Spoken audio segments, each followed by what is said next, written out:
gonna do a quick audio check.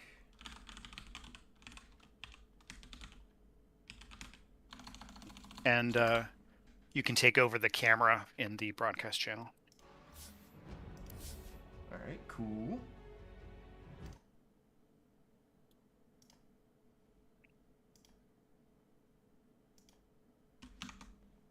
I don't. Okay, looks like. Oh, right. There's a delay, so unfortunately I won't know if I'm actually live or not for a minute. Worst case scenario, I'll pivot to Twitch and we can do it that way. It's fine. Yeah, that's what I always do. I wind up hitting. I just have like my phone on Twitch, and then I just kind of listen to it for like a second or two to make sure. Let's see, they played. What have they played most recently?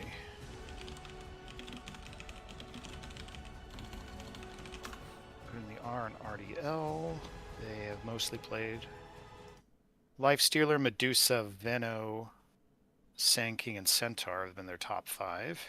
Huh. That's funny, they've played so many Medusa games.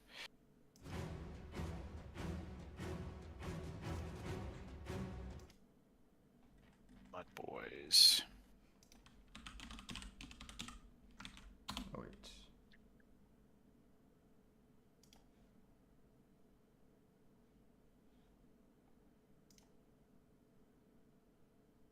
Funny how, like, your name up top says Bape, but it's Ape in the chat. Huh. Yeah, I kind of switch between the two of them. Okay, whatever you want. Okay. And you're on what team? You're on Team Drew. Which team are you on again? Got it. Cool. All right. This will be fun.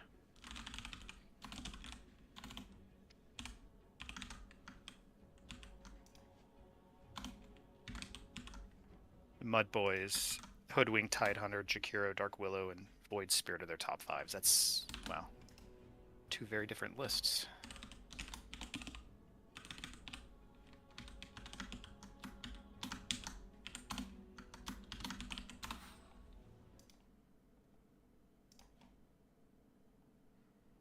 Okay, I drop in.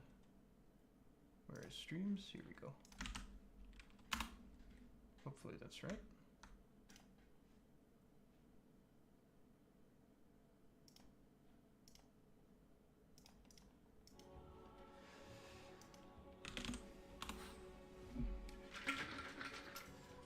All right, so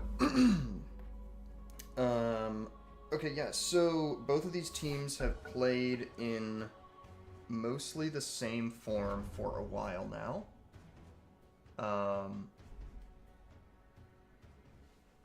I think the MUDBOYS had a player switch out last year at some point, but 5 seconds other than remaining. that, they've mostly been the same. And then putting the R and RD2L, I recognize Claire, Mitter Chin, 10 Jet seconds. Fuel, and I think Catsby from previous seasons. Pocket might be the same person, just to change their username.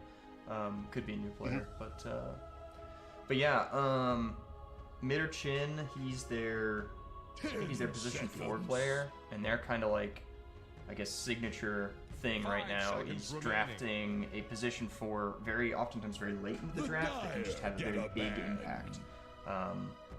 They picked Enigma 4 against us, and it was really, really successful.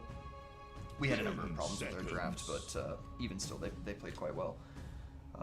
And then on the MUDBOYS, Yams is their mid player. He's kind of, a very typical, like, flashy mid player.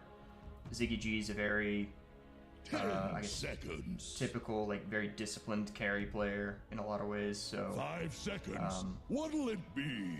Thinking about it generally, I guess the MUDBOYS kind of have like the most, like, whenever you think of the kind of person that plays a certain role, you know what I mean? MUDBOYS maybe fulfills that the most. So 10 seconds. just a little bit of background knowledge. Cool. Well, we are in the picks and bans, and I'm Rex Cow. This is Ape. The Dire get a ban. And looks like putting the R and RD2L have banned Dazzle, Jakiro, and Treant, and MUDBOYS have banned Weaver, Windranger, and Enigma. Yeah, so those 3 bans coming out from MUDBOYS, I'm pretty sure are all targeting mid or chin. He played Weaver position 4 against us one game and Enigma the other, and I believe he played Wind in a different series. So they're kind of trying to get him off of his comfort heroes. I remember last year, though, he managed to make position 4 Storm Spirit work and position 4 Leshrac work, so I really don't know if you can ban all of this guy's heroes. But they're giving it a go. Yeah, it's almost impossible when you have a player that versatile. Yep. Certainly, Wind Ranger. I hadn't played in almost a year, other than like a handful of games, and I started back up like a couple weeks before WLDL started, and it's really funny to see Wind Ranger as one of the meta position 1s right now. Yeah, and there they go for the Tiny, which is it could be a bit of a flex pick. I know player likes to play it, but it could be a bit of a flex pick for mid or chin as well, because it's also one of the position 4s that just has a ton of impact. You know, you build Phylactery, Blink, you just do so much damage, and you have so much health. You're always buying time for your team. Yeah, in the recent pro games I've watched, I think I've only seen Tiny as 4, but you can put it as mid. I don't know if carry Tiny's a thing anymore. No, not really. Unfortunately, the insurmountable facet just doesn't seem to scale quite enough. MUDBOYS pick up the Largo, which I think could be a 3 here. I'll take your word for it. I know nothing about this hero other than he strums his guitar. So. Okay, well, he's a bit overtuned at the moment. He's not completely insane, you know, he's not like Release Monkey King or anything, but he is quite strong. His movement speed aura is very, very good. His AoE, it's basically battery assaults in like a large AoE, and it hits everything, so that's quite good. But yeah, the other thing, I mean, Largo, he's just very, very survivable. He's very fast. He has a heal that's very, very efficient for the mana as well. A good pick into the Tiny for a number of reasons. One of the biggest reasons is that he's hard to burst. Tiny, if he doesn't have somebody to burst, he doesn't feel nearly as strong as he normally is. So. The Largo sounds like he's kind of a jack of all trades hero. He's quite flexible, yeah. Yeah, I guess that's the biggest thing. He can give his team damage, he can give his team health, he can give his team movement speed, and on top of that, he has a catchy lick ability where he shoots his tongue out, and I think it's a strong dispel, which is, as a mid player, very annoying. I'll put like a spirit vessel on somebody, and then it's just gone immediately, like 5 minutes into the game. It's not cool. Oh jeez. and dispels are hard to come by in this game. Yeah. So. Some carry bans coming out from putting the R and RD2L. The Lifestealer ban, the Ursa ban, obviously those are both for Ziggy G. And then MUDBOYS responding with the Medusa ban. I'm curious about the Medusa ban. I guess they have an idea for the cores they want to play, and it's just a bad Medusa matchup. Well, it's funny because we were talking before the cast. Yeah, Lifestealer, Medusa are the top 2 heroes played by putting the R and RDL. So it's funny that they banned their own Lifestealer, and I guess Medusa, MUDBOYS just don't want to play one of their comforts. Vengeful Spirit, a hero I'm very familiar with. She's my most played. Could be flexible, could be a 3, probably a support, but she can go in a few different places. Yes. And I just did a quick audio check. Everything looks good on the stream, so... Some quick picks now with the Shadow Fiend and the Clockwork. Yes. Okay, so that is... I would wager that is their safe lane. Clockwork, he's tanky, melee support that can body for Shadow Fiend, can set up the raises, and also can keep them locked down for the physical damage that SF can pump out pretty early. I generally am liking... I'm generally liking the MUDBOYS picks so far. I'm not sure about picking Shadow Fiend into the Vengeful Spirit. Not that there's any hero that enjoys getting swamped, but he is one of the heroes that hates it the most. So, yeah. They pick up the Dark Willow. She is a very burstable hero, but does provide team-fight control. Good lockdown. What are your thoughts? Yeah, I was just thinking if the Tiny gets on top of her, that's going to be very dead Dark Willow. And the Clockwork also has the magic damage because I'm trying to think. The Battery Spell, does that goes through when she's Shadow Realmed? Probably yes, does. I think it does. Yeah. Yeah. So slightly risky pickup for the Dark Willow, but she is very versatile. We've used her in our matches a few times. Mm-hmm. And the MUDBOYS go for Gyro. Ziggy G plays a very good gyrocopter. Kind of follows, basically every gyro game's the same. I feel like you follow a script. You get the Chrysalis, you get the Ags, you buy Satanic, you push, and he's quite good at it. There were a number of fights where he'd bait them in, he'd make it seem like he's out of position, and then just Satanic flat cannon and is able to turn the fight. So I'm kind of thinking, we know the carry matchup. We don't know anything about the mid matchup. I'm pretty sure RD2L hasn't picked an offlaner. Offlane's in probably one of the weakest positions it's been in a number of patches. What do you pick that lanes well into Gyrocopter Willow? My very first thought was Razor. Okay. Let's see. That seems to be a very meta pick, especially in the off lane. Let's see. You could go for a Legion Commander. Let's see. That's going to be 10 seconds. So you think the Willow's a 5? You think Willow's going to be a 5, not a 4? It could be 5 or 4. I'm not sure. I don't know. Farm priority between Vinge and Dark Willow is hard because they both want items. I would say Vinge wants Ags more than Willow does in most games, and I would consider this one of those. But I don't know about the LC. You really don't want to pick LC into Vinge into Largo because frankly they're just going to disrupt your duels all the time. Yeah, that's true. I was just thinking about the lane a lot, but yes, you're right on that. But yeah, as a Vinge player, I definitely don't mind playing against an LC to save my teammates. So yeah, I don't know. RD2L has a decent mix of damage types. They have a decent amount of team fight. It's not fantastic, but it's pretty decent.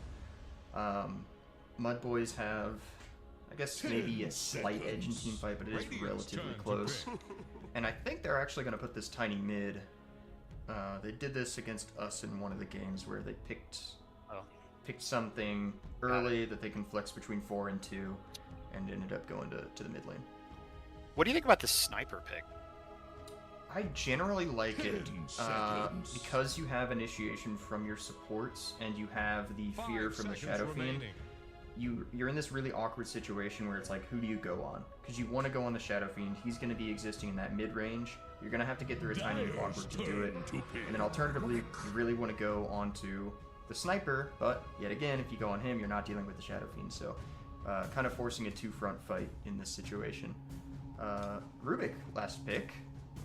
That could be mid, but in this game, definitely some flexibility. Yeah, I mean, I assume it's going to be between the Sniper and the Rubik mid. 5 seconds but, remaining. I don't know, for all you know, they could shove the Shadow Fiend mid, but you're right, it's probably the position 1. Yeah, I think honestly, they're like you were saying, their lineup's quite open. They could flex things around even here at the very end. Choose your hero. That is a good offlaner. No, it's probably mid. Now that I think about it, do they play Mars mid or Mars offlane? It is mid Mars, yes. So, yeah, Yams. I wouldn't say Mars is one of his traditional mid heroes, but I can see why they've gone for it this game. So it is a mid sniper, it is a 4 Rubik, and is this an offlane Shadow Fiend? I don't remember what position Pocket plays. This is. Let me just take a quick look and see. For putting the R and R2DL. Oh, no. Pocket's playing carry. I'm silly. Pocket's playing carry. 3 Tiny, 4 Rubik, 5 Clockwork. Yeah. Okay. Got it. Well, yeah, I don't know all these players' hero pools because I play in the lower divisions, but I'm looking forward to seeing some high-level Dota. I'll be honest, I'm a little worried about this sniper. Venge and Willow both have a way of forcing him out of position. But your point about Shadow Fiend and and the other tools they have is accepted as well. So I don't know. I think I like both these drafts. I think both these teams have well thought out drafts, and yeah, Mars is a really good pick here because the concern I was having about there being a two-front fight really only works if somebody's able to chip their damage into the fight, and Arena does largely prevent that for both of those ranged heroes. So, right. And to the last game, it looks like putting the R and RDL did play a safe lane Shadow Fiend by pocket, and looks like they won that game fairly handily. Yes, so over here on the side of putting the R and RD2L, we've got Catsby on the Tiny, Jet Fuel Can't Melt Steel memes on the Clockwork, Claire on the Sniper, Midderchin on Rubik, and Pocket on the Shadow Fiend. They're calling out the GLHF, but they clearly have bad intentions smoking at level 1. Level 1 smoke looks like they're going to wrap around top. Yes. For the MUDBOYS doing their own smoke play. Yes, and it appears we have a ships in the night situation. Both teams going for the invade, and both teams probably not going to find each other here, but we get some vision down. Oh, I say that. RD2L seems to know about this, and they seem interested to take this fight. They believe that they're stronger at level 1, and with Shrapnel, I would generally agree. But oh, Yams smokes breaks. Clockwork walks up the high ground. Ziggy G gets thrown down. Clockwork runs in, gets the cogs on top of 4 heroes, but unfortunately does too much damage. But these races coming out are absolutely oppressive. Gexens of goings down. Ziggy G and Yams are both at like a quarter HP. They have to leave. They want to chase more, but I think Claire's used all of her shrapnel charges. Yams, oh, he gets over into the trees, but they find him. 2 for 1 in favor of RD2L. Ooh, bottom. And MUDBOYS are pretty low on HP too. That Gyrocopter is going to get some regen ferried out if he doesn't already use some more. Oh, he's just going to go back to base. Yes. Oh, they find Moose Style. He's not in the clear yet. He has the cogs, and he's pushing them back into pocket. He's going to hit a raise. They keep going. They throw the cogs out, and another cog pushback secures the kill on the bench. Well, Shadow Fiend is starting this lane with 1 kill, 2 assists, and not very much mana, but I think he's okay with that. Which of these lanes do you think is going to be the most active? Well, just based on this pre-fight action, I would say the bottom lane, but let's see here. I think both lanes have the tendency to have some action. I do think the top lane, the Rubik typically is not as strong of a laner in the early game, but as I say that, it looks like Midderchin is going straight on to Magnus. Yes, quite low there. You know, there's not a lot of heroes that can trade well into Rubik, and I would say Willow is certainly not one of those heroes that can. Fade Bolt with the attack reduction is just so strong. Mm-hmm. Yeah, I think I'd probably agree with what you were saying earlier. I can see the bottom lane on the Radiant side being quite active. Magnus Yeah, Clock just wants to get in there very early and just try to disrupt the off lane. Vengeful Spirit is going on a warding expedition. I'm not sure what she's doing right now. Maybe looking for a maybe just trying to pull. Oh. Just pulling the lane, I guess, but. Ooh, trying to, yeah, but they have that lane protection. She's actually got the ward down, I think, right on where that line is. Maybe as a bit of a mental reminder for where the wave protection ends. And yes, pulling the lane back, you just can't eat those raises in this lane and expect it to go well.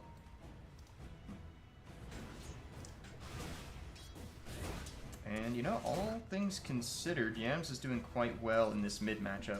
He gets an early point in the bulwark, which definitely understand that. You're going to be eating the damage. Got to do something about it. Yeah, and even with that bulwark, the shrapnel does a lot of damage, especially with the scattershot facet. Yes. That's the typical mid facet for sniper, I assume. Generally speaking, yeah. I do see sometimes people go ghillie suit if they're really concerned about getting gone on, or if they think that they can pump out a lot of damage quickly. But against the Mars arena, I'm not entirely sure that Ghillie Suit is a good idea. Well, these headshots are giving Gams a little bit of a tough time. Yeah, this isn't a mid matchup I expect him to win by any stretch. It's really just one where he has to get his farm and not die best he can. At level 6 he has some kill threat, but even then, without a rotation, I don't think it works. I guess it depends on how low Sniper is when he starts. Shadow Fiend has 21 souls already, but no mana for any raises. Yeah. The carry build generally, you get 1 or 2 points in raises, but then you, generally speaking, just start maxing your aura, and I can see sometimes people take stats over that. Moostyle getting quite low, but that catchy lick, not sure how much of this ability you've seen, but it also pulls you quite far, as you saw, so it's a very good spell. Dyer's middle tower is under attack. Licks the targeted unit with his tongue. Lovely.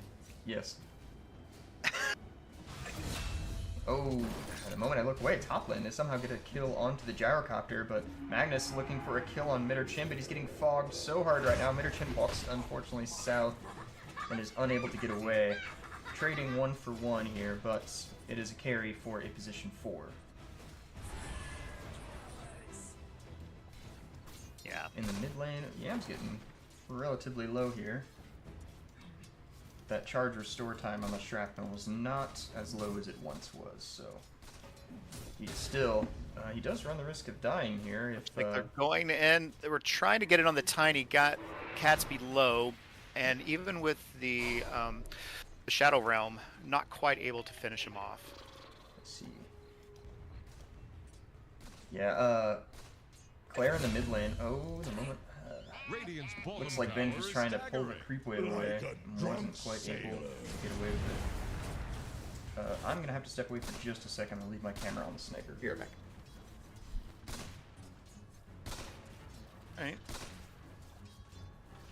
Well, looking at the last hits, Shadow Fiend and Mars are both essentially tied, but Sniper, despite kind of bullying the Mars, is actually behind on last hits. Claire, 24 and 5, whereas the Mars is at 28 and 3. You can tell that both of these mid laners are very skilled in what they're doing. Honestly, I think this Mars is, considering what the range advantage Sniper has been doing quite well to eke out more last hits and not die. But he may die now as the Sniper goes in for the assassinate. Oh, comes away on 12 HP. Claire so close to taking down that pesky Mars. Yam's going to have to make it all the way back to the fountain to recharge. And while I was looking at that, Tiny did drop Dyer's middle tower is to under pressure. to Magnus. All right. Dyer's So, middle tower is under Catsby. attack. Catsby with 1 death so far.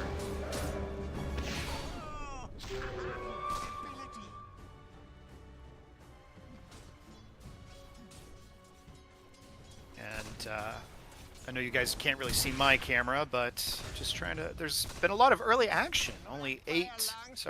Already 8 kills in 7 minutes. 7 minutes Wisdom Runes. Vengeful Spirit has gotten the east one, and Mid or Chen got the west one. So Nice. I'm back, and heard you say something. I'm assuming I missed a kill. What happened? 2 kills. Let's see. The Tiny went down, and Mars did not die. Almost died to the sniper, but had to go all the way back to base. Yeah. Yeah. All right. Did let's see. Did Mars? No. Did he use Arena to get a kill, or No. did he use Arena to live? Who? What? Did Mars use? I saw Mars used Arena. Yeah. No. Mars escaped with 12 HP and had to limp back to base. Oh dang. Okay. Looks like they're thinking about to go top. And the avalanche. This seems... Toss. Ooh. Willow. Dire's 140 bottom tower HP there. won't last long. That's the thing, they just have so much magic nuke, like they really don't even have to commit in. And they just put this Willow down to a quarter HP by just pressing their buttons. Absolutely. Yeah, both teams seem to have a lot of magic damage in this top lane. That range drop on Willow is helping her a ton. Yep. And in the bottom lane, we're seeing not a horrible, but a bit of a steep net worth advantage building on account of last hits and denies. Shadow Fiend sitting at 47-11, only 8 minutes in. Meanwhile, Largo down at 33-2. Not a lot he can do. Top lane, they're going to land a stun onto mid or Chin. They throw the Fade Bolt in for the attack damage reduction. Sniper has also TP'd up to the top lane, and Willow's realizing that this go is not going to work out. Meanwhile, Clockwork is gating up to the top lane, and Willow's going to get found on the side of the trees. We have revenged him. Fantastic rotation. Sniper came there as well with the double damage rune. Yes. Dire's Yams had to go bottom back to tower base is again. under He's attack. probably trying to find his way in, but they find Blue Style in the back, and he's going to go down on the Spinful Spirit. Mark's TPing in. Yams is completely alone here. He's going to get tossed. He's trying to land the spear combo onto the Rubik, but unfortunately it whips due to the delay in the toss. Magnus TP's in. Ziggy G trying to get active, but he doesn't have any points in homing missile. He's going to press the flat cannon button and try and do some chip damage onto the Clockwork. Dire's bottom tower is under Don't attack. have the vision to finish him off. Ziggy G stepping too far forward, but the crash landing facet coming in, taking a bunch of damage. He's going to assassinate straight to the face, but he lives. Meanwhile, Rubik takes a spear from the Mars and goes down. Dire's bottom tower has fallen. So many heroes getting low, but really only Mid or Chen died in that during that initial last skirmish, Yes. as well as Moose Style. Yes, and while that was all happening in the top lane, Pocket farmed himself up the bottom tier 1 tower. It's completely dead, and there's nothing Largo could have done to stop it. In fact, Gex is quite low. Looks like he tried to stop it somehow. I was really worried that the MUDBOYS were just chain feeding by TPing in one at a time, but they were able to salvage something out of it, and Mars Dire's top tower was is able to get a about kill to take the with that plunge. arena. Yes, yeah, it eventually panned out, but yeah, I can see what you're saying. I'm going to take a quick peek over here at the net worth as we are a little bit past the 10-minute mark. And Shadow Fiend, 5.2k net worth. You hate to see it if you're on the Dire. I hate to see it in my pubs, and I Yeah. hate to... Not fun. Oh, and Mars has come top with the arena, lands the spear onto the Rubik, but the Shadow Realm coming out, the stolen Shadow Realm, Magnus is going to be able to click him and finish him Dire's down. middle tower is drowning. So yeah, Pocket, I mean, he's already got the full Falcon Blade Mask of Madness. He's gotten as about as good a start as you can get on a carry, and hopefully he's able to transition that into some fast damage. Well, we were wrong in our predictions. At least I was wrong about the bottom lane being the action lane. The top lane has had more action, and Pocket has just been super happy just getting all the free farm. Yeah, I think the reason that the bottom lane wasn't so active is because MUDBOYS made a good adjustment. They realized there's nothing that they can do to win that lane. They tried to creep skip as much as they could, and they just kind of had to accept, like, we're not going to get farm, but we're also not going to feed the Shadow Fiend and not get farm. You know, when you're in a losing lane, sometimes you just have to make those decisions. Yeah. Yeah, as Largo, I'm not sure how strong of a laner he is, but Venge definitely, unless it's a really good game, is not the strongest laner. She really has her impact when she gets 6, which Moose Style has achieved, level 6. Yep, was briefly entertaining the idea of going on the sniper mid, but thought better of it. Looks like Arena's still on cooldown, and Yams doesn't have much mana. He's getting a bottle. They're probably going to go for a swap play mid if I had to guess. I mean, why not? You've got the Arena up in 10 seconds, and you really need to start something going if you're on the side of MUDBOYS. Already a 3k net worth advantage accrued Dire's top for RD2L. tower is under attack. Oh, that was assassinated, I guess, on the Willow, who she dodged the Shadow Realm, I believe? I think he canceled it. Oh, he canceled it? Okay, Yeah. wasn't sure. No, it will still go through, and I'm pretty sure it still hits, even if you're in Shadow Realm, but she either walked out of range or the sniper chose to cancel it. They're thinking about this clockwork. I mean, you know, kind of the hard thing for MUDBOYS is they're a bit light on damage generally. Mars isn't nearly the high damage hero that he once was. Gyrocopter's going to take a while, and similar to the Largo, he's you know, he does damage, but it takes a good while to do it. Similarly with Willow and Venge, they really aren't just pumping out that much damage. I think they're going to struggle to find kills in this mid game. And top lane, it looks like RD2L is going to hookshot in. They find Ziggy G, but he's going to get swapped out. Makes perfect sense. And then the lift back into the assassinate, trying to get the damage from the cogs, but it unfortunately doesn't work out. And it looks like this gank is going to largely fail from RD2L. Excellent swap. Excellent swap by Moose style. I was afraid that the Rubik would be able to lift Gyro right back in, but he was able to fly away. Yes. Yes. And, oh. They did. Did they plant a ward? They were able to plant some kind of vision up here. They can see what's going on here. There's a stun on top of the Rubik, and he's also going to get hit with a root. Follow-up stun coming out from the Willow. It's going to tick down. Unfortunately, Magnus loses the vision necessary to get that click off. The arena comes in the back. Mars presses the regen rune, and the fear gets landed on top of the Rubik. It's going to push him back into the arena wall several times. He ends up going down. Gex is in on the side. They're trying to get their heals. Gatsby taking a ton of damage from this Dark Willow. Clockwork trying to hide inside the Roshan pit. He's going to walk out and is going to die to the rocket barrage of the Gyrocopter. Meanwhile, Gatsby pops the Lotus and continues the run. Gex trying to give his team the movement speed to chase, but he already has a Blink Dagger. So, he's able to make it out. That was a great fight by the MUDBOYS. They're having a rough start, but they're able to make up some ground there. True. Though that fight was 5v4. And this Shadow Fiend is one level up on the MUDBOYS mid. So he's embraced the I'm going to farm until I can win the game, and I have no interest in showing up to any fight before I can win the game for us. Probably the right call. I mean, he's got 7.8k net worth at 15 minutes. A lot of carries would be happy to have 8k net worth at like 18 minutes.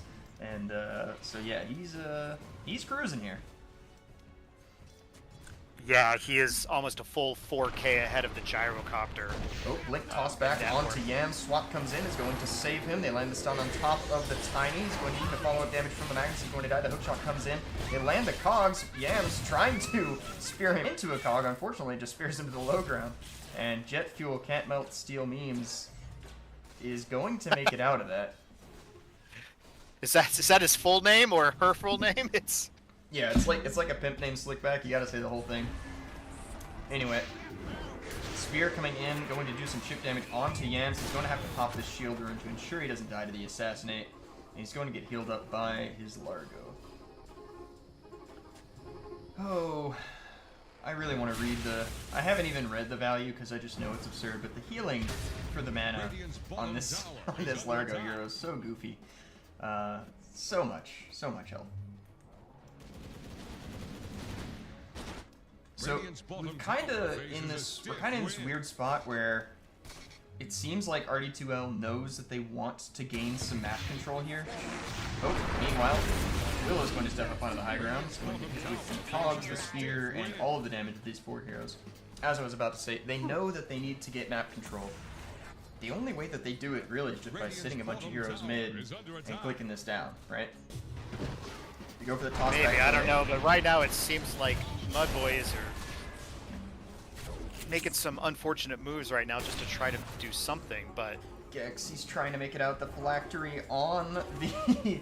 Oh, they land the Spear Arena combo and they're able to kill off the Tiny, but I'm also trying to follow this Largo who, yep, he's fast enough. He makes it away, strumming his guitar. Could be able to TP away, but Mid or Chen is still chasing. He's certain that he will catch this guy. He doesn't have a Blink Dagger, but he believes in his bones that he will catch this guy. I think he's wrong, though. Is under attack. Yeah. And yes, Gex. Well, actually, Gex Ooh, I thought Gex was going to at least go through the gate and is able to get some Lotuses to heal himself back up. Ah, I weep. I weep for the efficiency. He didn't backpack the point booster and then pop the Lotus. So sad. Toss combo landed on the Willow mid. Hook shot onto the Tiny, meaning to hit the Willow. A little bit unfortunate there. Stun comes out onto the Tiny, and Gex is going to greet it up and not go back to base and continue farming the spot lane. I guess he has enough intel to think that that's a good decision. Chen and Mars both have blink daggers. Rubik not quite there yet, but getting there. Oh man. Oh man. This pocket player, he's level 14. He has 9.8k. This is what it feels like when there's a Smurf in the game. Just, it's, you're 18 minutes in, they're at almost 10k. They are, how many levels? Level 14, when the highest level on the Dire side is 12. This is... The Pocket hasn't participated in many fights yet, but will shortly. Working on Manta style. Yeah, this RD2L team interface logo in the top left is just Shadow Fiend's net worth. Just the stonks keep rising. There's nothing you can do to stop it. Like, you know, Mars has the Blink Dagger. They can maybe start to think about these moves, but again, they just don't have damage. So RD2L, they may have been thinking that they needed map control, but it seems like they've just resolved themselves to a holding pattern because, I mean, at the end of the day, my carry is getting super farmed, right? They must think that they win late, and I mean, with a Sniper, a Rubik, and a Shadow Fiend, I tend to agree. I do have to give my hats off to MUDBOYS. I think that they're doing pretty well just to kind of hold the game as stable as it is. I think other teams... Spear comes in, the toss combo as well, and the Assassinate, they are going to kill off the Yams. Sorry, as you were saying? Oh, no, nothing. I was just saying that MUDBOYS are clearly behind economically. The fact that they've kind of are tied in kills and the game hasn't been completely run away with them from them is remarkable. Top lane, oh, but they do find the Shadow Fiend. They're going to land the fear, they're going to hit him with Pocket everything. goes down. Yes, 700 gold going to Ziggy G. A very good smoke play, but you know, even with him being completely CC'd, he's still almost full support. Meanwhile, they're going to blink, they're going to avalanche, they've got the toss follow-up, they've got the lift follow-up, and Gex is going to go down as well. ZG doesn't have call down, he doesn't have anything left. Is Yams even able to show up to this? Is TPing up to the top lane. They land the spear onto the gyrocopter, he's isolated, they have the swap available. ZG's going to try and fight this. Avalanche comes in, they swap him out of it. The arena spear lands on top of Midderchin and the sniper. Claire is taking a ton of damage. Coming in clutch with the arena here. Absolutely, and Gatsby, oh, is he going to be able to make it out? Ziggy G's low as well. He's looking for an avalanche. They land the cogs on top of Yam, trying to slow things down. A spear is going to secure the kill onto the Clockwork. Amazing fight from the side of the MUDBOYS. Absolutely. They make a wonderful smoke play to take out Pocket quickly, and then it looks like after they used all their spells, they were going to have a tough return fight, but they somehow keep together, keep organized, and just wipe out 4 of the enemy team. Yeah, and you know, I can't even... It seemed like a really good read. Like, Mars is dead. They just saw Magnus get put to 200 HP from the Requiem, and Venge is at half. And Gyrocopter was, you know, not nearly at full HP either. Like, it seemed like such a free fight, but they just took so much damage trying to kill this Largo that it made the perfect opportunity. He stalled long enough for the MUDBOYS to show up and secure that kill, and now it's Roman. Wow. MUDBOYS sensing what they need to do with the window that they've created for themselves. Yes. And the shard goes to Vengeful Spear. That's a very strong shard. Yep. Yeah, I would argue, well, Willow Shard is quite good too, but in this game I'm not entirely sure how often she's going to be able to cast Cursed Crown before she gets blown up. Smoke Play coming in for the top lane. They're going to blink forward, they're going to avalanche, they're going to toss and kill the Dark Willow. As I was describing the blow up thing. Yeah, that's definitely the burst they can to take down the, what is it, Anestra? What's her name again? Let's see. Oh, Dark Willow? I have no idea what it is. Anestra, I forget her name. I'm hearing the voice line in my head and I'm missing the first syllable, but... Yeah. But yeah, if she could stay alive, her spells would be great, but if they get on top of her, she will not live very long. I'm trying to look at their vision. I don't know how they knew that she was right there. Maybe there was a creep that she had just farmed or something. Yeah, maybe a little lucky too. Mid lane, Rubik is probably trying to catch the spear. Unfortunately, catches the God's Rebuke instead. So phylactery on the sniper. Not the first hero I think about as a phylactery buyer, but that will make the assassinate more powerful. Yeah, you know, I understand the appeal of the spell build on the sniper, and I wouldn't even say that it's uncommon for mids to do this, but with the state of the game being what it is, I'm wondering if it would have been better to get some more farm items and, you know, just kind of exert some map pressure as far as like, taking away your own farm and all that stuff, because a lot of this jungle, whenever Shadowfiend wasn't down here, just didn't get farmed. Yeah. Rushing Aghanims on the sniper, so definitely leaning into that assassinate. Yeah, smoke play comes in. It's going to pop on Moose style. They know that there are people nearby. Jet fuel can't melt. Steel means stepping forward. Going to Mid or Chen just used his blink, so he can't blink in. Clockwork's going to hook shot forward, gets to Moose style. They're thinking that they want to fight these. The arena lands on top of two heroes. The Requiem comes in from Pocket and absolutely obliterates Yams' health pool, but he's able to step back. He picks up a DD rune. So far, it's just been one support for one support. That was a very weird team fight. That Requiem looked fantastic, but it didn't quite work out. Yeah, I agree. I thought R2DL was going to completely destroy that fight, but it was only a support for support trade. Yeah. Oh, but they're thinking that this is their opportunity. How are you going to stop us? They blink forward, they land the stun, but the creep steps forward and prevents the toss back from completing. Meanwhile, they land the lift on him. They try to lift it back into a raise, and the physical damage just comes out from the Shadow Fiend, and it's enough. But yeah, Stolen Magic Missile for the double stun, too. Basically, all of the team fight of MUDBOYS has been used at this point, so RD2L was making the read that they can just push this mid tower down, but I guess they're also making the read that all of our team fight ults are down because we only really have one. So yeah, a lot of weight is going to be on Mars's shoulders. That is the majority of their team fight. Yeah. And only one who can really initiate. Yeah. And, you know, that net worth lead that we were talking about earlier, you know, these past couple of minutes have not been great for Shadowfiend. Maybe coming out of the farm-only mode a bit too early because net worth advantage, he still has about a 4K, 3.5K lead. Yeah, kind of remarkable. I think just Ziggy G has just been focusing on their farm, has the Aghanims most of the way, about halfway through BKB. Yeah. And it looks like they are trying to set up maybe another smoke rotation in the top lane. They've got Ziggy G just farming a wave, maybe trying to use him as some bait. Do it with flair. Dire's bottom tower won't last long. Clockwork getting this Looks smoke like delivered. Sniper's Aghanims on his courier will be there shortly.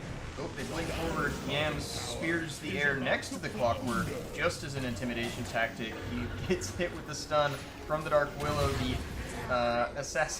shrapnel comes in to provide them some vision and do some damage. It's not quite enough. They throw the assassinate onto the Willow. She tries to Yules to live a bit longer. Spear back on top of the Tiny the Arena to isolate him, and the Rubik as well. He's eating a ton of damage in the back of the fight. Requiem comes out on top of the Gex, and even though he's directly underneath it, he doesn't die. Ziggy G stepping forward, seeing that they don't have anything left in the tank. Claire taking a ton of damage as well. She makes it up to the high ground. Ziggy G turns, he wants to chase. The hook shot comes in, but it also whiffs. Shadowfiend, meanwhile, fighting Moose style in the back of the fight. Yams gets isolated. Claire makes it out at 2 HP. Shadowfiend is able to finish off the Vengeful Spirit, and the buyback from the Tiny as well as the Clockwork. Yams turns around. He's trying to get a kill onto the Pocket. The Pocket is killing him as well. The Black Cannon comes out from the Tiny, or from the Gyrocopter. He's trying to click down the Shadowfiend, but it doesn't work. Ultra kill for Pocket off of the back of two amazing buybacks from his supports, securing him. Jesus Christ. Such a crazy fight. Yeah, it looked like MUDBOYS were out executing them at the very beginning of the fight. They were able to start off with, I believe, with the Clockwork kill, and then a wonderful arena by the Mars to continue the fight. But this Shadow Fiend is just a tank right now. He's able to get a triple kill, and yeah, it did take 2 buybacks. Yeah, I think the MUDBOYS made a read that he's so low, he's just gonna die in the back, and he was at one point, like, you know, maybe 350 HP, right? So they were thinking, whatever. We'll leave this guy in the back. One of our supports can finish him off. But with the lifesteal that he's got going, both from his Morbid Mask as well as the Vampiric facet on his Gunpowder Gauntlet, he was able to lifesteal back up to just enough HP to keep the fight going. And then those buybacks came in and made the flak cannon as well as the rocket barrage just not be able to do enough. Yeah, I don't think this gyrocopter can participate until they get BKB. Yeah, I mean, that fight, damn, that fight did look so good, though. That would have fooled me, too. Blink and Lift from Yams is going to get hit with the... he's going to get hit with all of Rubik's abilities, but he gets swapped out in the last second by Moose Style. Amazing call down on top of 4 heroes, and they just died.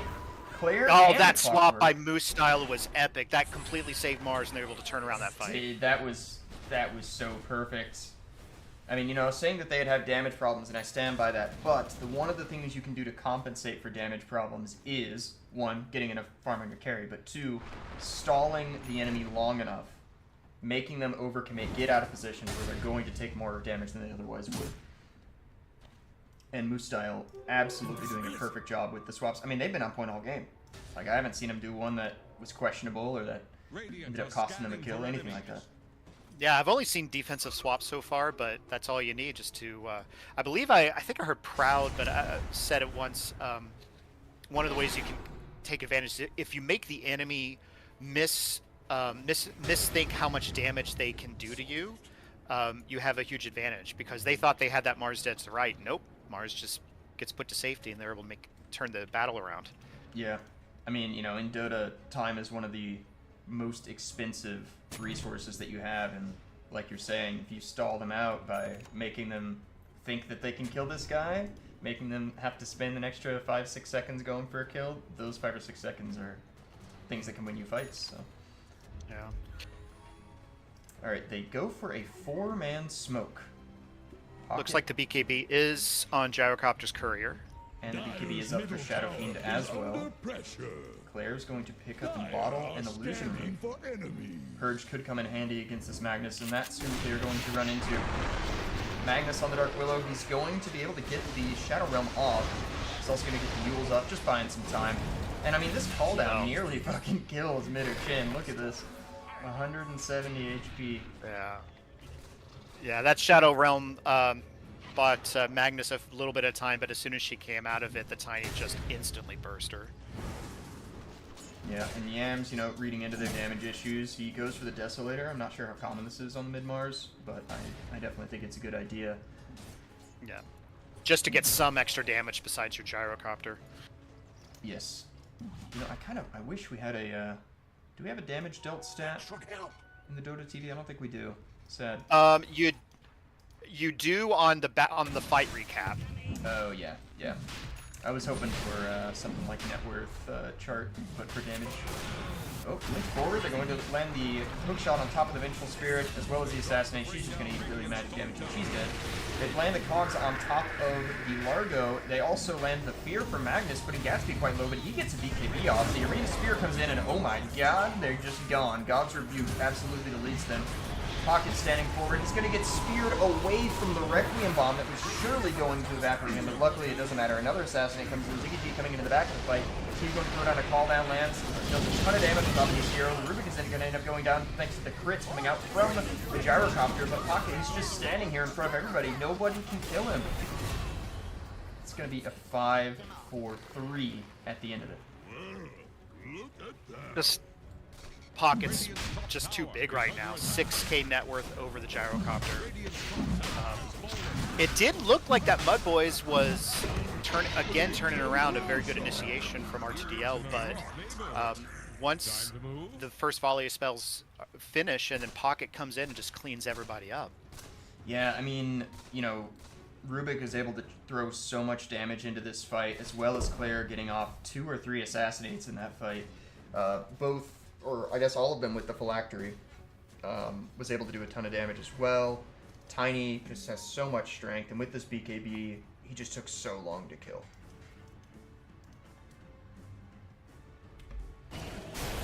So if you are the MUDBOYS, how do you find yourself back into this game? I mean, they did, it's not like that was a straight 5v5, right? It was more of 3 heroes versus 3 heroes, and then it was 5 heroes from RD2L versus 3 heroes from MUDBOYS, and you know, things kind of trickled in over time. I wonder if things are any better if they have all 5 there at the start.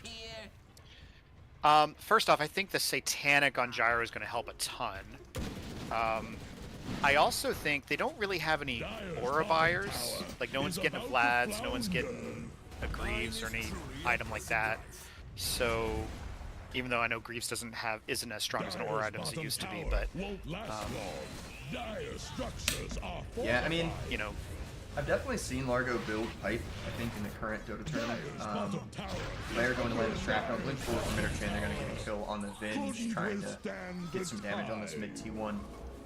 Yeah, I've definitely seen Largo go the pipe, but it seems this game he's gone straight for the Ags, and he's going back for a BKB, which makes sense. I mean, there's just so much magic damage coming out from the side of RD2L that, you know, you gotta figure out some sort of answer. They're trying to bring down Radiant's top tower. I think if anyone, I don't know if anyone can buy a Halberd for the Shadow Fiend, that would help. I don't know. I just feel like, I think the big thing is, I mean, it's only 5k, which is not the worst. It just feels so oppressive because the Shadow Fiend is so rich. Yeah, I mean, if you look at the other core pairings, I mean, there's a slight of a network lead actually from MUDBOYS offlaner on top of Gatsby, but that's just kind of completely eclipsed by the network advantage between Pocket and everybody else. Stun comes forward onto Gex, and I mean, look at all this. This is so non-committal. He ends up pressing the BKB to make sure he can live. Blink forward, Arena Spear on top of the Rubik and on top of the Shadow. He's going to get veered back into the Arena. Player going down as well. Aegis gone. Pocket's going to press the BKB, he's going to press the Requiem button, and he's going to deal a ton of damage out to Yams. Yams going to end up going down to the Assassinate, and Ziggy G, oh my god, Pocket still got the BKB going, and he just mans up. They have Vision on top of this new style. 2 more clicks from Shadow Fiend, oh, 24 HP. He's going to press the mask, he's going to get back into the river. Can he get away? He's going to let him go. Can Venge smoke? Venge is going to try Desperate TP, and gets out. Yes.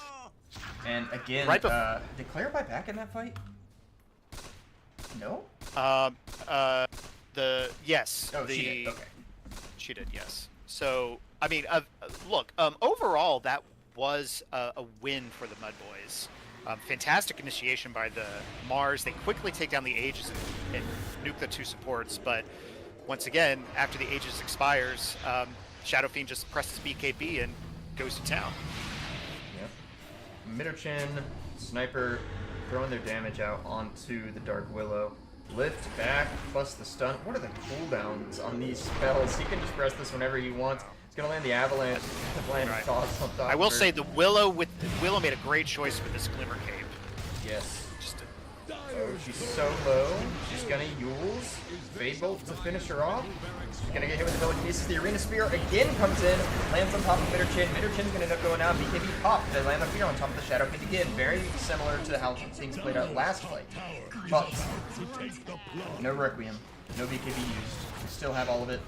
Yam's gonna end up taking even more damage here. He's gonna eat a Rocket Flare. Jet Fuel can't melt steel memes, thinking about a hook shot, but doesn't quite get in range in time. Dire's top tower is about Jet Fuel, oddly enough, still carrying a regular Urn of Shadows, has not upgraded it to a Spirit Vessel. Nobody else has going one for on their this team? Nope, yeah, good point. Going for their own pipe.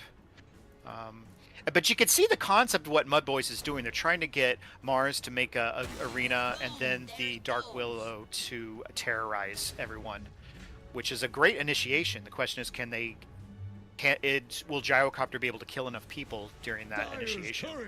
Yeah, and you know, Pocket has been able to dish out so much physical damage in these fights. He's level 25. He has the Shadow Rays applies attack damage talent as well, so killing this guy is by no means easy, but and with the Daedalus, and the AoE heal for the ultimate is wreaking havoc on MUDBOYS' ability to fight. You're going to land the Assassinate, a lift back onto Ziggy G, not the target you want to get caught here. It's going to get the arena off on going to save Ziggy G. They're going to throw the fear into the arena. The Rubik's going to end up going down as well as the Tiny Pocket, able to press his Satanic, which just got delivered. Ziggy G also pressing his. The Requiem's going to come out. Oh my god. Swap not used. Swap's on cooldown. Gex runs forward. Yeah, Swap was used to save. Wonderful. Yeah, Swap was used to save Gyro at the very beginning of that fight, and then Gyro's Satanic was able to allow him to man up. Yes, and they're able to clean up this sniper here as well. TPing back to deal with this. What an amazing fight. That arena came in and bought all the time that Ziggy G needed to get his BKB Satanic off and to allow them to actually take that fight. I mean, that was a huge net worth swing. I've got it up on my screen now. 806 gold lost for the Radiant, 4,600 gold gained for the MUDBOYS. That's a 10k net worth swing. Yeah, that's Yams insane. is MVP right now for the MUDBOYS and salvaging these fights. Just getting these great initiations followed up by the Dark Willow Fear. Oh my god, both Gyro and Shadow Fiend did 8.8k damage in that fight. Yeah, they're going band for band out here on the damage. Ziggy G is able to do it with quite a bit less net worth thanks to the flat cannon, but he's trying to catch up in the damage department. He's closing in on this Daedalus. Yeah, man, I mean, what I was saying earlier, I was worried that as this BKB wears down, that Shadow Fiend's not going to be able to do what he needs to in these fights. You know, he's super BKB dependent as a hero. I would say even more so than Gyrocopter is. Even in a game like this where there's so much magic damage. Yeah, absolutely. Gyrocopter at minimum, the Aghanims is just going to keep shooting random shots even if stunned. And now that the net worth is actually, it's on the MUDBOYS' favor by 4k, and I think it's fair to say that the MUDBOYS have better team fight overall. The question is, will they be able to put the damage out? Yeah, well, I think that they've been able to catch up quite a bit in the damage with Gyrocopter getting all the farm, getting up these Deso charges on the Mars as well, and he has finished a Refresher Orb. I don't think he had that last fight. And, I mean, having that second BKB, that second arena, SF's going to need to buy his own Refresher Orb if he wants to realistically stay alive. He doesn't really have a slot for it right now. I mean, you know, sometimes Shadow Fiend goes like Swift Blink, and then you can just, you can get rid of your boots and place the Swift Blink, kind of open up another item slot. He didn't do that this game. So, I don't know what Vengeful his next item is. So, Venge got the Lotus Orb and had an early Solar Crest, finished with Lotus Orb, going for Aether Lens, which that's generally one of my early items I get on this hero. I honestly think with 22, go for the Aghanims, because I think if you can have double Venges, you would still, even if you get nuked down, you're still arena there link for the forward fight. on top of the Shadow Fiend. He's caught in the middle of this arena. They're going to land all of their spells on top of him, and Claire is just going to perish in the mid lane. Wow. And there is the problem with having a sniper, especially a core sniper on the team, is that if you get isolated like that, you die very quickly. And they are using that to take Roshan. Yeah, I mean, oh, this could be bad. If they didn't check Yams' items, they might think that he doesn't have another arena available, but he absolutely does. Okay, hopefully this player will give them the intel that they need to realize that I don't think there's any winning this fight. Wow. Refresher. I was actually just thinking, should Shadow Fiend buy his own Refresher? Or I'm just thinking, what would Pocket's going for? Oh, Shiva's Guard. Okay, cool. Yeah, I don't know what you buy on Shadow Fiend.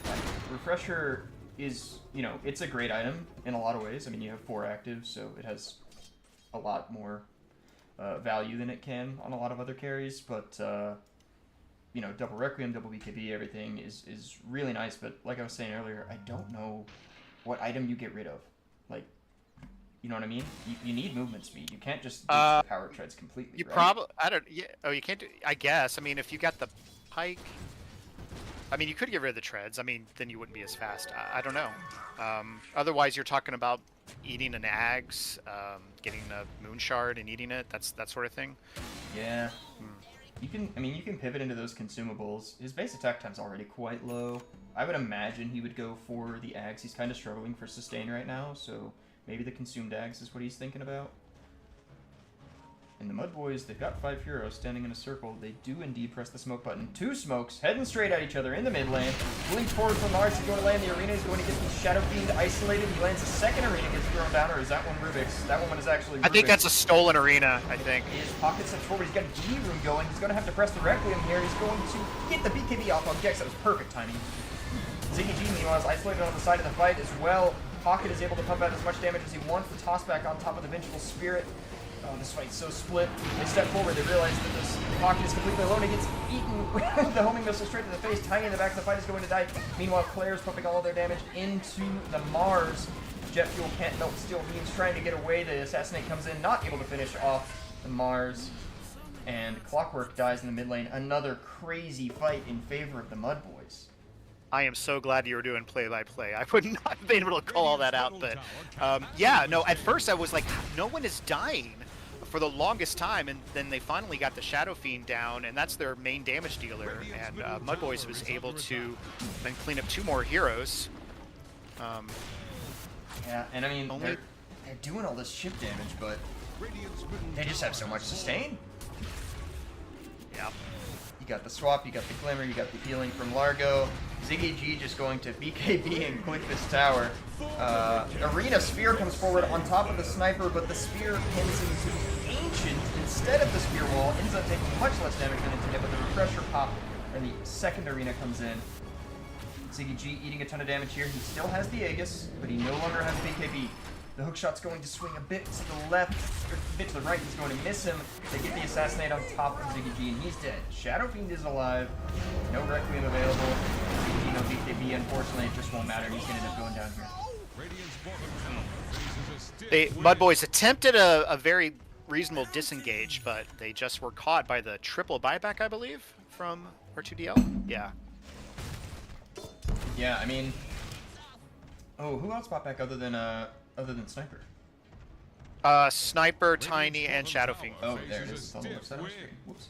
Yeah, that's kind of not good unless you can force those buybacks out in return. You've basically given the Dire a massive win condition here. Thankfully, Pocket didn't have to use his BKB in that engagement mid, and I don't think Gatsby did either.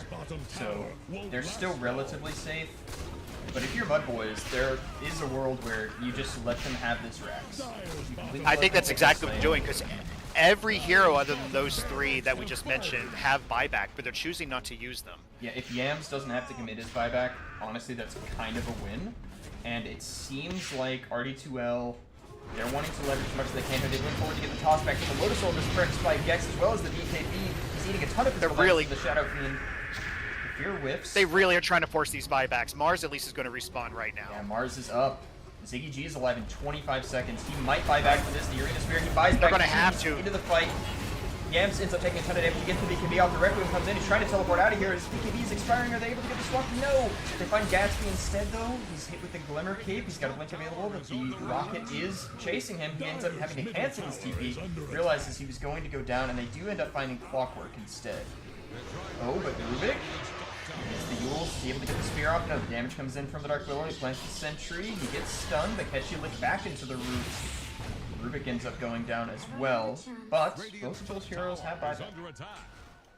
Not the kills you wanted. I mean, if you were saving the gyro buyback, you lost 2 lanes of rack, still had to use the gyro buyback anyway, and only got 2 support kills. So I would say on net, R2DL got the edge on that engagement, even though they lost gold on that fight. But yeah, yeah, I mean, they effectively, they more or less have equalized the win condition, right? Because neither carry has buyback, and yes, Mars has buyback, but if Gyrocopter's dead, you're not winning this fight, I don't think. So things are pretty much back to dead even, like you were saying. Yeah. And now the Ancient is exposed on the Dire side, and the only way that, and the Radiant is only exposed down the middle with the tier 3. The other 2 lanes, they still have tier 2s up. The Dota Plus graph is favoring Dire by about 10% here, which I can understand, but And they have a net worth advantage. They probably have an experience advantage at this point. Oh, too. yeah.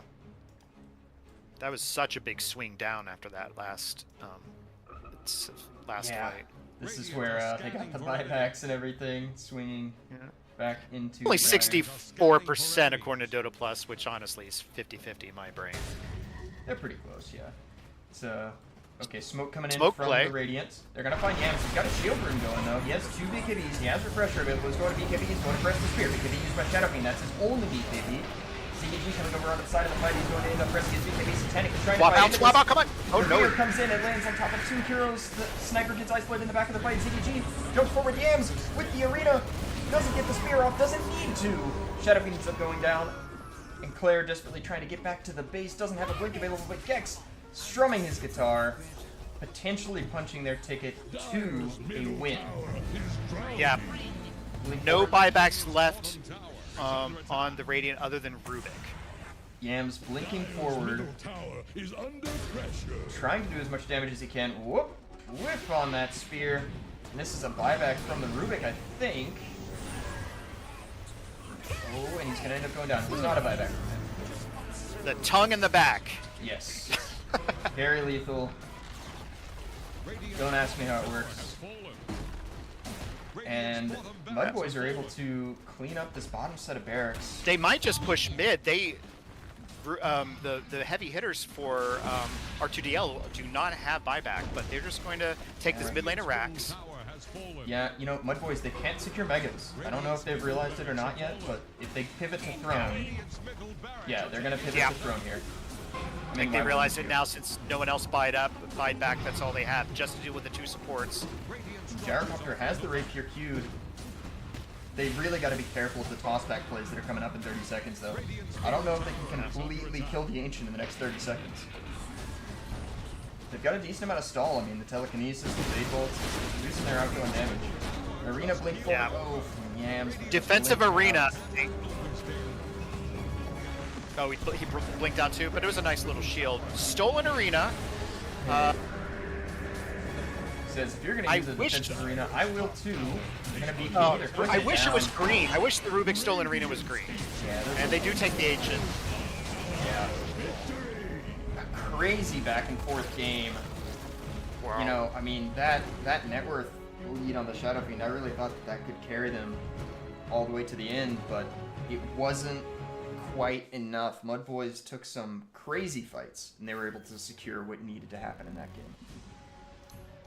Just an excellent game by MUDBOYS in not panicking, knowing how they wanted to play, and the Shadow Fiend had such a massive net worth lead. You thought it was going to be over, but they knew how their team worked together. They had the better team fight, and were able to just swing some just key battles in the back half.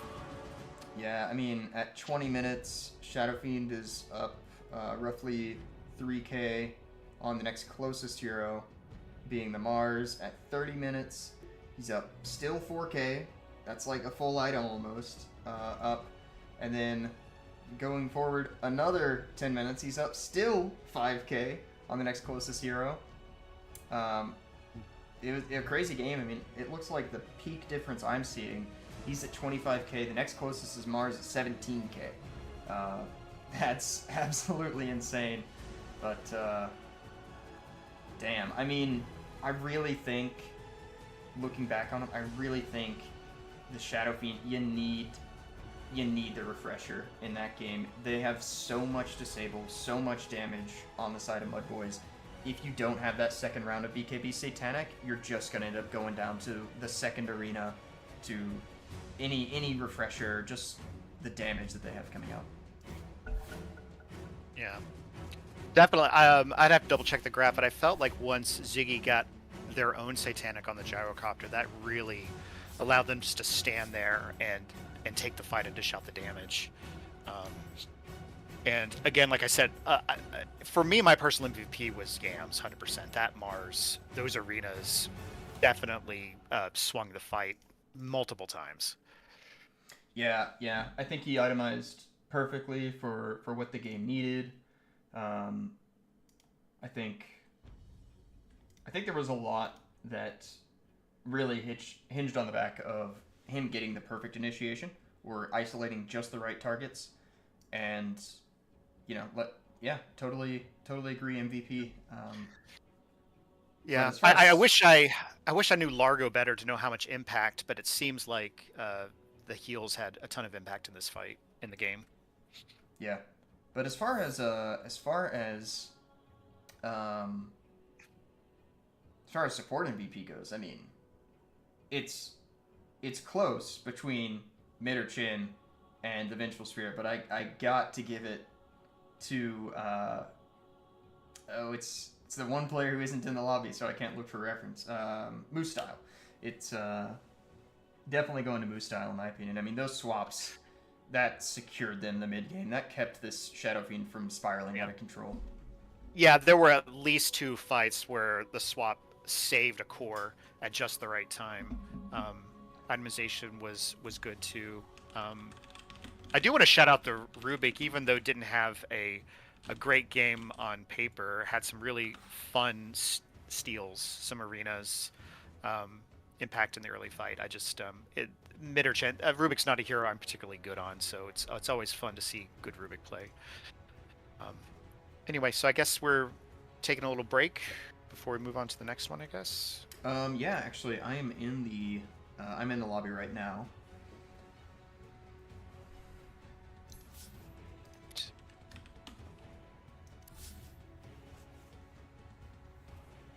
Great. All right, Briefly I'm going to gonna- take a couple minutes. I'm going to take a couple minutes. I'll be right back. Sure thing. I'm gonna briefly check the stream audio really quick just to make sure everything's going good there.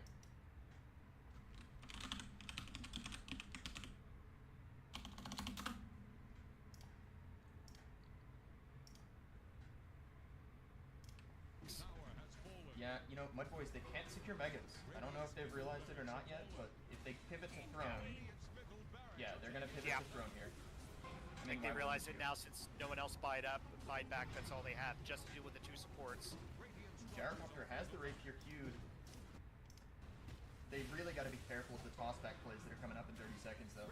I don't know if they can completely kill the Ancient. Alright, everything looking good on the stream. I'm gonna actually bump the volume levels just a little bit.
I'm gonna go get some water in the other room. I'll be right back. But yeah, feel free to have everything go. Yeah.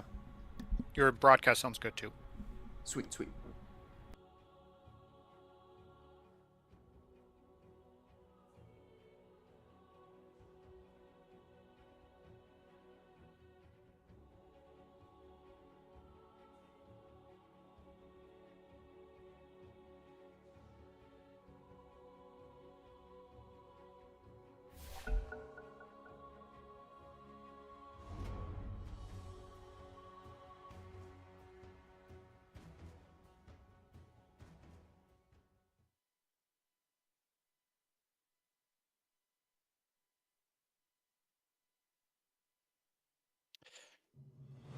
And it looks like we're back. 5 seconds remaining. Starting with game 2 between Putting the R and R2DL and MUDBOYS. Here's the Radiant ban.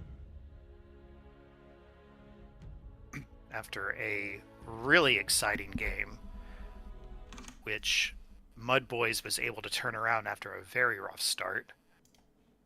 Let's see what happens game 2.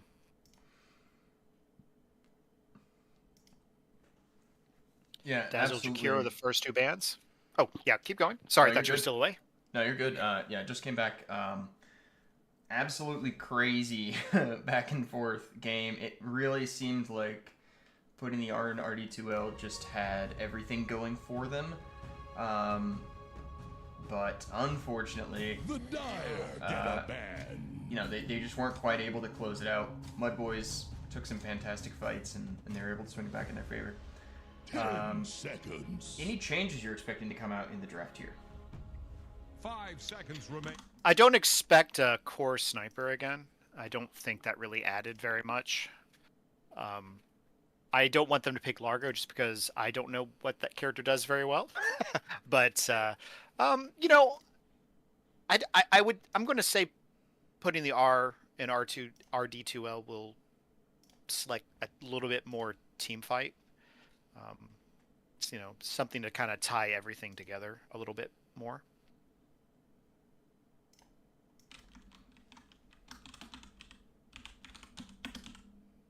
And I wonder if MUDBOYS are concerned about their lanes because, you know, it was pretty rough at the start, even though they were able to turn the game around.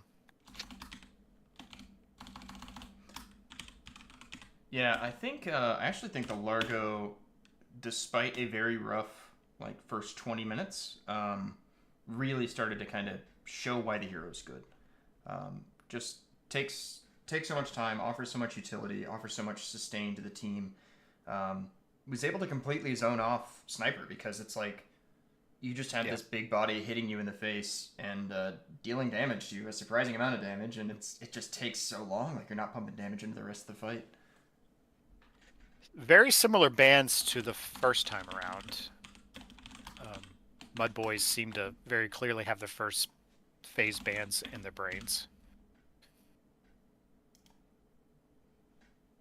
Let's see, was Dazzle banned last time?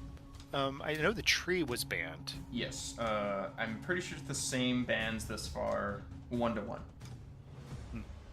But yeah, I think you're right. I mean, I'm not so sure about the caster build on the Sniper. I mean, I feel like, you know, I think Claire played it well. I think, you know, she probably did as good as could have been done in that game. I'm just not sure. Yeah, I just think that the scaling of it didn't quite pay off. I can also understand why you wouldn't want to go the physical build into the arena, because you're not going to get to use it for those big moments in the team fight. But I think there was more time after the arena that maybe could have made it worth the time. I'm not 100% sure, though. I don't really play Sniper. Shadow Fiend again. Yeah, first so pick. Yeah, having faith in their hero, even though it lost. I mean, you can't argue with their net worth and the impact on the game. I just think slightly different picks around the Shadow Fiend, and like you said before, maybe a refresher would have helped in the end game. Yeah, MUDBOYS burning a lot of time on their very first pick here. I'm shocked the Mars ban didn't come out, but I feel like these in this higher bracket, they play a little less reactively, because I find in the lower in the lower bracket, lower tier Here's the brackets, Radiant band. there's a lot of Fire reactive bans in get a game 2, ban. which I don't think are necessary. And just as I say that, Mars ban does come out. Yeah.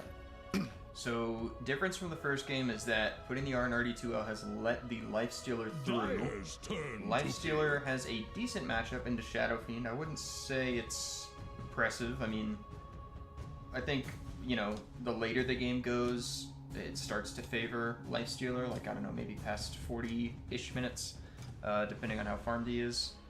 Because, you know, you get the Ag's disarm, and Shadow Fiend just doesn't have the HP pool to endure it.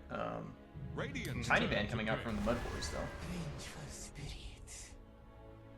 And, you know, honestly, I wouldn't be shocked if they pivot.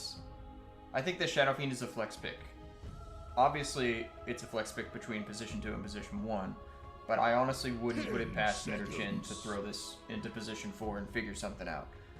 I'm sure it's not ideal, but if you spend too many hero picks trying to counter a core, you can leave openings for other core picks to just run away with the game. Mm-hmm. MUDBOYS taking the clockwork themselves this game. And going back to the Vengeful Spirit, hard to argue with how well it worked out the first time. Yeah. And you know, they didn't use swap offensively, I don't think, at all last game. Not that I saw, no. Yeah.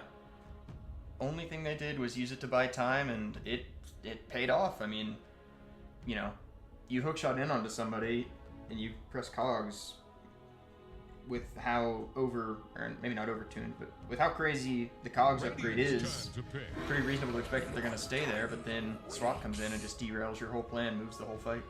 Yeah, and you know, and I even though I play a lot of Venge, I totally forget that swap does provide a barrier to the target defensively.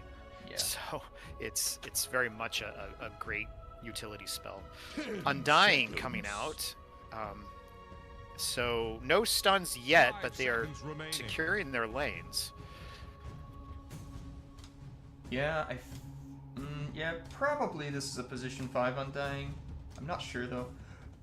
I mean, it can flex. It could be 4 or even 3. Though 3 Undying isn't necessarily popular right now, I don't think.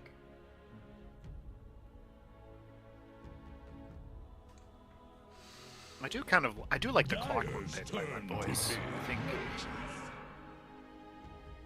Yeah, and you know, I don't know about. I mean, Centaur generally good hero right now. Very tanky, very prototypical offlaner. Good chunk of damage. Yeah, But Remaining. not the best armor.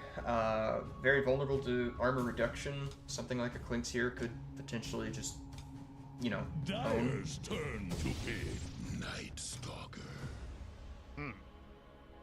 I'm quite surprised by that pick. I didn't know that they played it, for one. But two, I don't really know what is screaming, this is a Night Stalker game. You know what I mean? Like, maybe the AoE silence on the Shadow Fiend, who can't get. I guess, and also what position would this be? Is this like a 3 Night Stalker or a Midnight Stalker? probably... Because I'm assuming Clockwork Venge are the 2 supports. you know, it probably is a 3 Night Stalker, but I think last year Ziggy G played the carry Night Stalker once or twice. Okay, well, never mind. There's the Life Stealer. Yeah. I think Lifestealer's... I mean, it's so far, it's a good Lifestealer game. I mentioned the carry matchup eventually starts to favor him. Oh yeah. They don't really have enough lockdown to deal with this hero. No, As it Centaur stands. has the only lock. Yeah, Centaur's the only lockdown right now, and that stun is very telegraphed. Yeah. And he can hit too, you know. Just man up and go quick that down. Yeah. Man up with the high HP of Undying. Yeah, I'm liking MUDBOYS' draft so far. They don't have the big ultimate teamfight hero like the Mars like they did last time, but Yeah. You know, normally RD2L, I think, would be looking towards like an Enigma or some big teamfight ultimate on a position 4 that can just like win things for you. But against Clockwork Venge and Night Stalker, like I don't think you can just pick Enigma into that. Could they go Veno? It's a relatively high damage position 4. Jesus Christ. Let's just pick no stuns. Yeah. Well, with the shard, I think latent toxicity becomes a stun. That's technically a stun. It's yeah, not but a good after one, it's though. dispelled. Yeah. Yeah, I am kind of with you. They're generally lacking control, and I would even argue that they're kind of lacking damage. I mean, you have Veno and Undying, and like they do damage. It just takes a while. Centaur, kind of in a similar boat. He has bursts around like 25 minutes, but after that, it's not really burst damage. So I don't know what you pick for mid here, or what you pick for carry here. I'm thinking it may be a mid Shadow Fiend. I don't know what you pick for a carry matchup 5 seconds remaining. with RD2L, but you need something crazy. I think you need some crazy damage to win this game. Dire's ban now. Or maybe you pick maybe you go mag mid here. I don't know. For R2DL or Yeah. RD2L? Yeah, I'm not at a good. I'm not sure. I think for MUDBOYS, I'm thinking Quap for mid because it looks like they're down their mid pick. Yeah. 5 Yeah, Quap seconds could be remaining. good, but Quap has a pretty... I think it's a pretty bad matchup into Shadow Fiends. Radiant's turn to pick. They banned the Viper, they banned the DK. The reason I'm thinking they may be considering a melee mid is because of the Lina and the Void Spirit bans.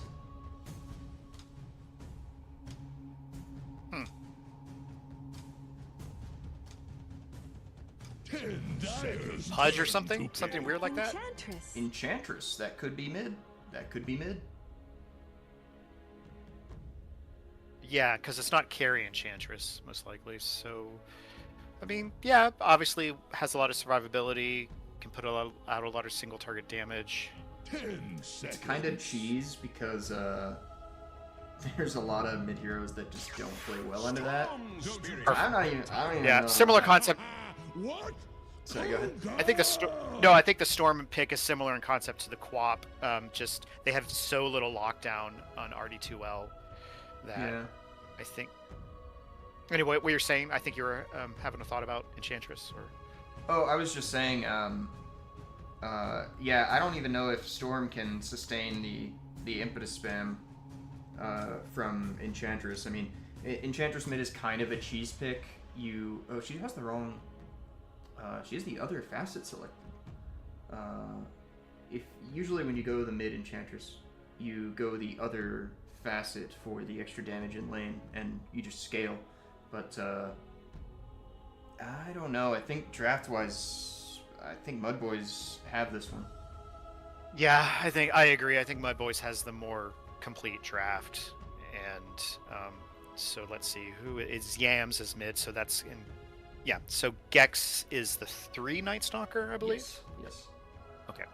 Oh, as far as hats, oh my God, MUDBOYS are really on point with their hats.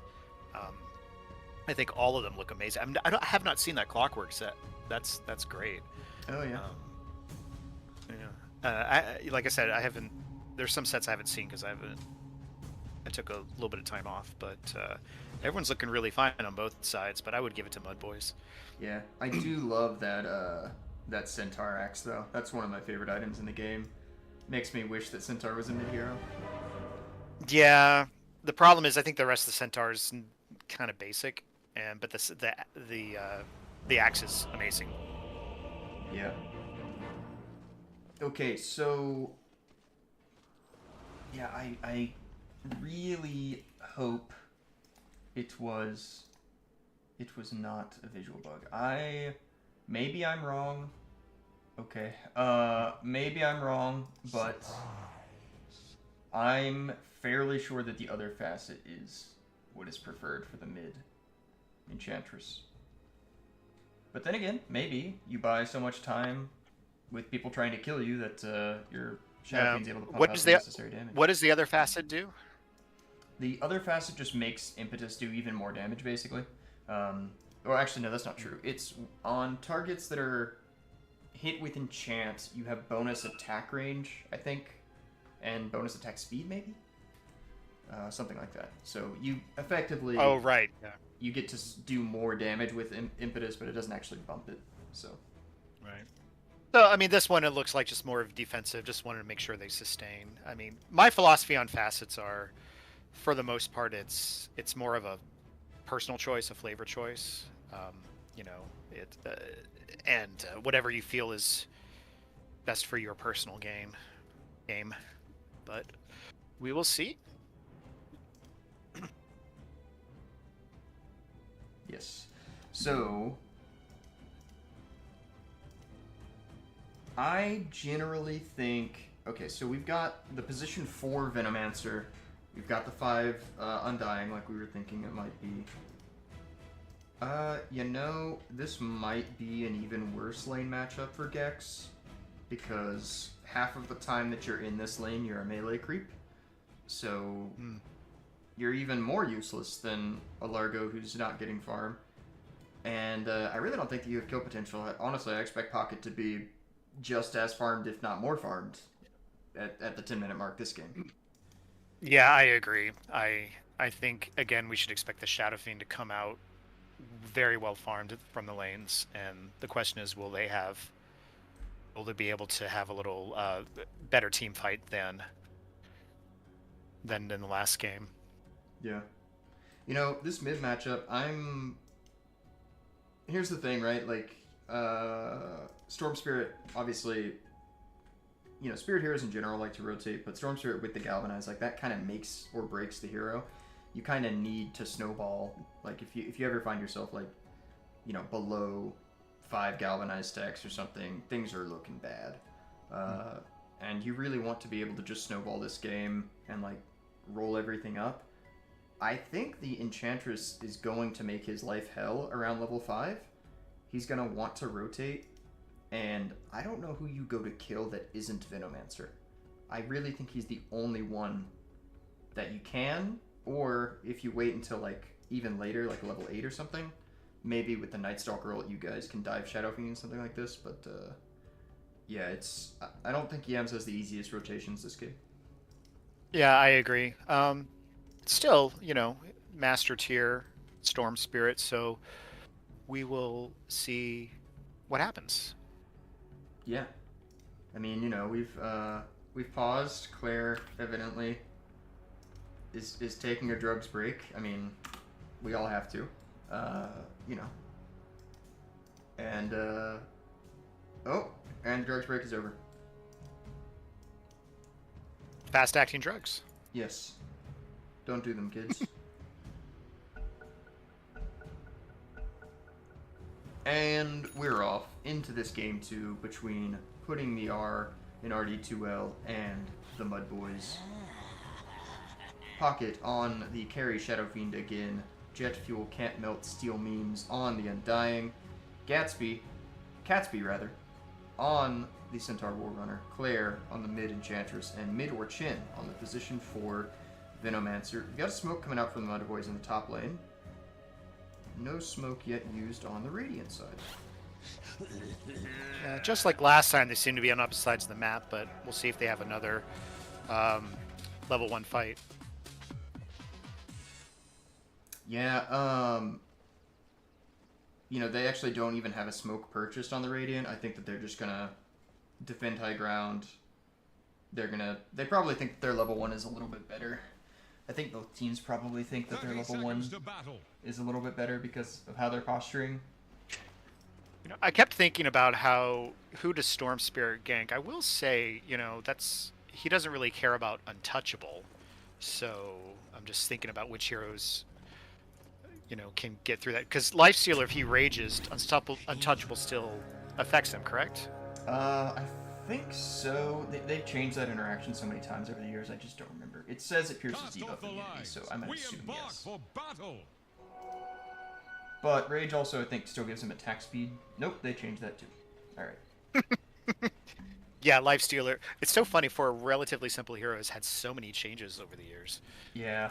He's it's like Clink's Outworld Destroyer, and then Bitter Chin gonna get caught up top. Blood Grenade trapped inside the Cogs. The Cogs hitback just completely whiffs, even though I think it should have hit. That was very fortunate for the Venomancer. Magnus trying to chase him down. No more Blood Grenade. Just a bunch of harass is going to be sent his way. He only has the 3 tangos, so that is pretty detrimental to his lane. But all's well that ends well. Yeah. And Ricky. Ricky's had a lot of changes too. Yeah. Anyway, so it looks like position 5 Venge with the Life Stealer. And you know, I don't Sorry, go ahead. Oh, go on. No. Actually, I do think it's a good Life Stealer game. I completely agree, especially against this Venomancer. It's always good to have a ability to purge a lot of the poison. Yeah, I think Moostyle has a good read on this interaction. You know, he's seen Mitterchin's already gotten quite low, sees the low regen count, probably wants to trade more into this, knowing that Moostyle has even more regen than the Venomancer. But a courier is coming in, and that's... it's actually not carrying any more regen.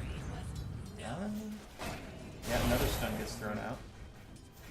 But, you know, if they're just patient, maybe they wait until, like, level 3 or something, they can probably just 100 to 0 this Venomancer.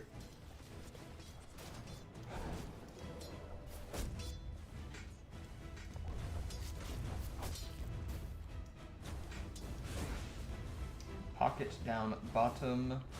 Doing quite well on the CS. 10-1 after 2 waves. As expected, yeah. Yeah, I really think this Undying Shadow Fiend lane should do quite well. Yeah, and they're going to maybe get a bit of a half pull. They get the range creeps, just the range creeps pulled to the side camp. That's really annoying, actually. They made a go on Catsby top lane, didn't quite pan out. Pocket ends up getting hit with the Thunderclap. Which is the worst kind of clap. Yes, yes. Shadow, I'm sorry, Storm Spirit's doing really well in CS in the mid lane. Liam's is clearly experienced on this hero. Yeah, I mean, there's I don't really know what you do with the Enchantress. Like, the base damage difference is pretty big. There's nothing you can do, like, other than some really clever wave shenanigans to try and get him to miss. I mean, he's just gonna hit Static Remnant on everything, right? Like, Harass is probably his best utility, and it will get more impressive as the lane goes on. I mean, this Impetus is just so cheap. It's already on a 4-second cooldown. And I think the overprotective Wisps came out there, unless it was the regular Wisps. Yes. He's got that upgraded facet. Gonna go forward, and this is what I was talking about, what I was worried about for Yams with these healing spirits. But Claire does need to make sure that we don't spend too much of the time on the creep wave top lane. They've made a go onto the Venomancer. It didn't quite pan out. Now Moostyle's looking like he's in danger of getting killed. Yeah! Gale moves forward and finishes him off from Mitterchin. Rage committed as well. Ziggy G's getting himself into kill range. The stun comes in from the Centaur Warrunner and a double kill for Mitterchin. Great stun by Catsby there. Absolutely. I think I know Lifestealer was trying to go for a kill. That Veno was so low, but I think with the Venge support, I think Lifestealer needs to be content with just getting as much farm as he can until Ziggy G gets to whatever item he thinks is appropriate. Yeah, it was so close. I mean, Veno made it out with like 15 HP at the end of that, so it was definitely. Those are so frustrating when you see. We had one of our WLD games that we lost where it seemed like every single fight the enemy was getting away with like 20 HP and our people were dying. Yeah. Yeah, I've been there where it's like, oh, this kill turns the game around. I can't let it go, but chasing for kills you can't get is one of the worst things to do in Dota, and ultimately that's what cost Ziggy G his life in the top lane. Yep. Veno already has an urn on board, so if they get one more kill in lane, this could be a very tough lane to deal with. Yeah, you know, I didn't expect this lane to be this favored to the Centaur, but I guess all of the retaliate damage is just too strong for even for open wounds. Yeah, and just the Veno poison is so annoying to deal with in this early game. Yeah, Claire trying to do her best to zone Yams off of this wave. Yam's kind of realizing that he's not going to get all the farm in the world here.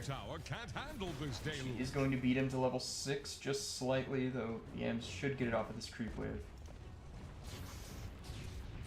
Claire kind of going for a bit of a tower dive, going to do a courier snipe in the mid lane, drive by and kill that. Looking to throw some more damage in onto Yams. Yams Moose is style. oh, just barely gets level 6. Moose Child picked off mid or chin at some point during that. Yeah. Oh, Claire diving the tier 2, trying to get Yams, and is going to get the kill. Is going to die to the mid tier 2 in response, but probably, definitely worth, actually. Absolutely. Worth economically and entertainment-wise. Yes. That was... Yes, the cheese works out, even though Yams gets the level 6, it's not in time to prevent a tier 2 tower dive at 6 minutes. I mean, these are the things you just gotta be ready for, right? Oh, Yams, not to be deterred, comes in trying to get a refund for that galvanized stack that he just lost in the mid lane. Gonna come forward, going to land another stun, is able to click down mid or chin with the last overload attack, and Claire, she can't die. She cannot die at this point in the game. She's trying to leverage that. Overprotective wisps coming in, giving her the heals. She's clicking them down. Yeah. Is she gonna dive the tower? She's thinking about it. What are you gonna do? Claire subscribing by the philosophy of you can't kill me, I'll just do anything I want. Yep. I mean, what are you gonna do? Click me to death? And this life stealer is making the slowest slaps at her. And one more impetus shot. They're looking for this tower dive. It's so deep. Claire probably wants to go for more, but Catsby says this is too crazy. We gotta chill. We gotta chill. But look at the damage. I mean, these two they have nothing. They can't show in lane again. No. I mean, props to them for not dying there, but you're right. It's like once Venge can stun, and that's it. Lifestealer can't hit Enchantress at all to get any health back. Oh, and Claire's going in. I think this might be a dead Vengeance Spirit. Zip bottom onto the pocket, going to get the kill. Pivoting the camera back up to the top lane. Claire diving Moose style. Stun comes in from Catsby to secure that kill. Ziggy presses is enraged, but damage coming in from Yams. Arcane Boost press. They're able to get the kill onto Catsby, and the mana comes in to give the best mana to Lifestealer. Clutch infest right there, but oh my god, Magnus is coming in just to offer himself up to the Enchantress Goddess. Yes, you know, he what can we say? I mean, we know how some players feel about the Enchantress hero.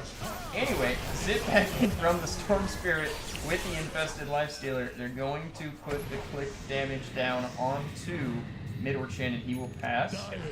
Lifestealer. If Claire escapes 4v1, that she probably would be so will. disheartening. She probably will. The flare slow misses. Another slow comes in. The overprotective wisps. You need to land every remnant. She's getting so much heals. Remember when she took 400 damage? That was more than 3 seconds ago. She's fine. She's going to press this wand if she needs to. Oh my god. Oh my god. Wasted so much time of the MUDBOYS while Pocket is just free farming. If there was a mental real estate metric, Claire would be the landlord, ruining the state of the Dire, reminding them that you really can't kill this hero. Magnus making up for it though, 2 bounty runes. He realized, you know what you haven't been doing? Playing in your side of the map. I'm gonna go click these bounty runes. Dire's middle tower is under With that said though, you know, Claire's net worth, she hasn't been clicking creeps that much. She has the 2 kills to kind of offset it, but she doesn't have that many last hits. So, she's on pace with the mid, you know, everything's very even right now. She's definitely done her job to give space to her other cores, but she probably wants to greed it up for the next couple of minutes and work on this next Dire's sector. middle tower is drowning. Mid, she's trying to spam the impetus down. Top lane's EG getting quite low here. He eats an Erm charge, he eats a Gale. I mean, where can you farm that's safe on this guy?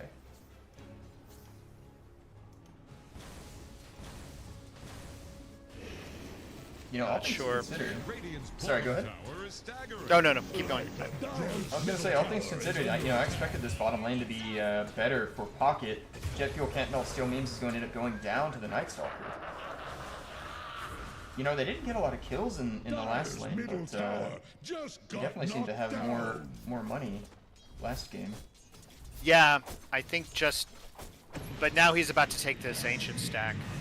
And Night Stalker Ultimate comes out. They're looking for Pocket, and of course, with that silence, is able to burst him down before Requiem comes off. Wait, doesn't even have the silence? Crippling Fear's not even leveled. Nope, didn't need it. Requiem isn't skilled. He was quite low, honestly, when the go started. They just committed a stun for revenge. So. Oh wow. Okay. Yeah. MUDBOYS having much more control of his early game than they did the last game. But but even though this Enchantress is causing all sorts of headaches, they still are about even a net worth. Oh, she presses the heal, but it's a bit late. She's going to get hit with the swap, and well, you didn't land all of your spells perfectly, so she's fine. She's fine. I think that swap on may have actually saved her. God, may have saved her. Oh God, Yams, no, not like this. He used all of his mana trying to kill this Enchantress hero. But you gotta realize, it's before 20 minutes, you don't have a break. This hero is immortal. Nature's attendance. And break is the only thing that is gonna... And break is the only thing that can go through Untouchable, pretty much. Yeah. It's not a good time trying to kill this hero. It is dispellable according to the tooltip, so... Yeah, I don't know what purges. I don't think they have any. You'd have to build like Disperser or something. Exactly. I think Silver Edge is probably their best bet. And I'm gonna say it. I was not sure about this facet choice earlier, but she's able to keep Nature's Attendance at level 2 and survive a go from 4 heroes and 2 heroes, and even at half health, it just doesn't matter. Yeah, and unexpectedly, Pocket is lowest on the cores of his team. Apologies if I'm getting genders incorrect, but the Shadow Fiend hasn't had has died twice. That's where that's coming from. Yeah. So having a bit of a rougher game than before. Yeah, those rotations from Yams came in really clutch to kind of secure his game, and also to slow down the pace of the Shadow Fiend farming. What are your thoughts on immediately picking like the same core after losing in a game 1? Do you just think, hey, it was just bad execution, or do you think they should have mixed it up a little bit? I will get back to you on that. Vex Claire is able to spam the impetus shots down, but she's out of mana at this point. She's able to get the heal off. She's getting bounced around like a pinball. The Centaur ult comes in to try and get her some space, but she doesn't have any more mana. She does have a wand available. She's going to press it, but the impetus, this battery assault is just absolutely ruining her. Another flare comes in. Battery assault's definitely going to be key to taking down this Enchantress. She's so low, 12 HP, and the second hit from Ziggy G is able to finish her off. Infest on the Lifestealer is able to get into the Clockwork, and this should just be a clean disengage at this point. They don't have anything to chase with. Okay, sorry, go ahead. No, keep going. I was going to say, to answer your question from earlier, I think it's fine. Ideally, you want to pick the more flexible picks earlier in your drafts, but there wasn't really anything about how Pocket played that I guess would give you pause, and Shadow Fiend is a very strong carry. They may kind of feel it's uncounterable in a sense. I wouldn't quite put it at like first pick tier, but I can understand why they might have gone with it. Then again, Lifestealer Oh, keep going. Oh, sorry. Then again, they didn't really draft any save for it, and that was kind of the one thing it was really hurting for last game, is something to keep him alive when he gets arenas, right? Lifestealer has the Radiance queued up. I agree. I think it's like the perfect Radiance game. I'm not up on the current Lifesteal builds, but went Armlet first before the Radiance. So I guess just wanted to get that tanky item online, but you can't just right-click this Enchantress and some of these other heroes. So I'm glad that the Radiance is going to be next.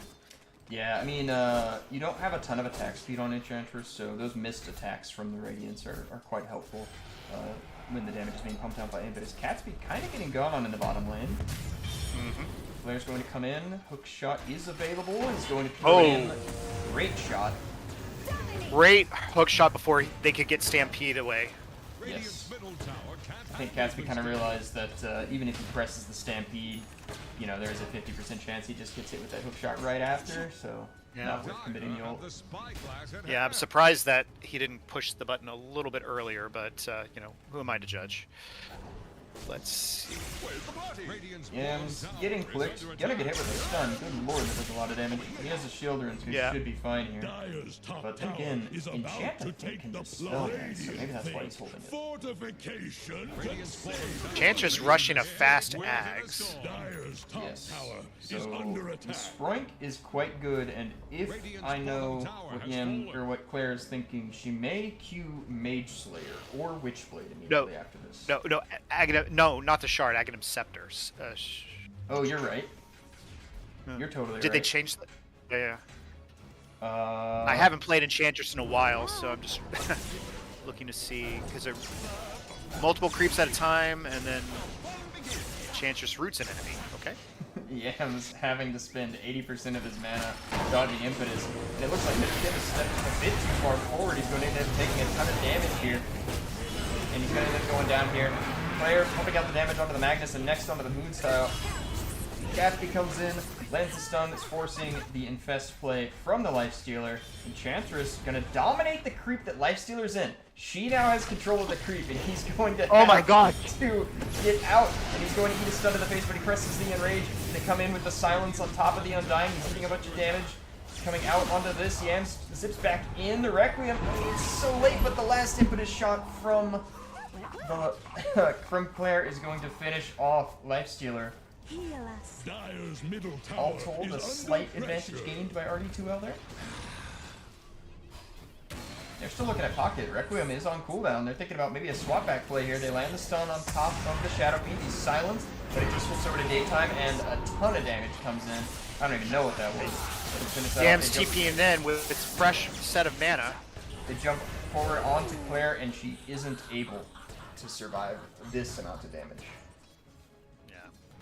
They do have the burst damage if they can line up their spells perfect like that. Ah, I know why she went the Ags. Survivability, and I didn't know Little Friends gave a root. So, that is kill Yams button. Because Yams has no purge outside of the illusion room that he has right now.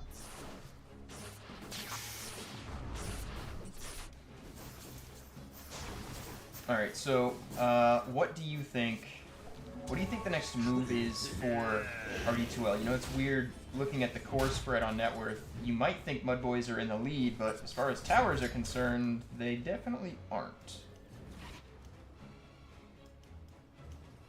Yeah, I think BKBs definitely need to be gotten first. Shadow Fiend is working on a Hurricane Pike first. So, and Centaur is very close to finishing Crimson. Oh, I still think a Pike... Using the mid lane, they're going to secure a kill onto Magnus. Oh, that's the Ags reveal? Yes. And I do think a pipe should be purchased by somebody, most likely Centaur.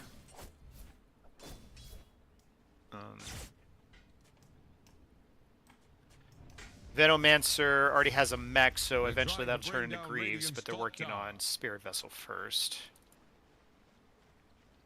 Yam's gonna zip forward, he finds Mitter Chin, dodges the stun from the Centaur, trying to zip back, but the little Prince gets pressed, and Yams is dead.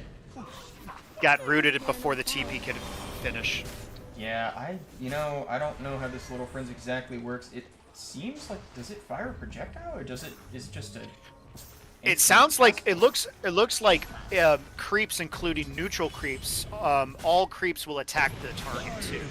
Yeah, That's wild. I saw something flying after the storm. Okay, they're gonna pop the Night Stalker ult and they're going to kill him. Claire, caught inside the silence, can't press the heal. Nice. Is going to press it there at the very end, but it's just not Great in time. swap. Yeah, Yes. Good job in taking out Enchantress, and Veno just serves themselves up. And MUDBOYS take... that was a fantastic Night Stalker ultimate to get 2 quick picks. Yep, and a very fortunate haste rune picked up by Cats. Dire's middle Gotta tower make is this under one. attack. Yeah. Cats be only about 100 gold away from the Crimson, which is kind of funny. They don't have the most right-click damage on MUDBOYS, except for the Lifestealer, Yeah. who is...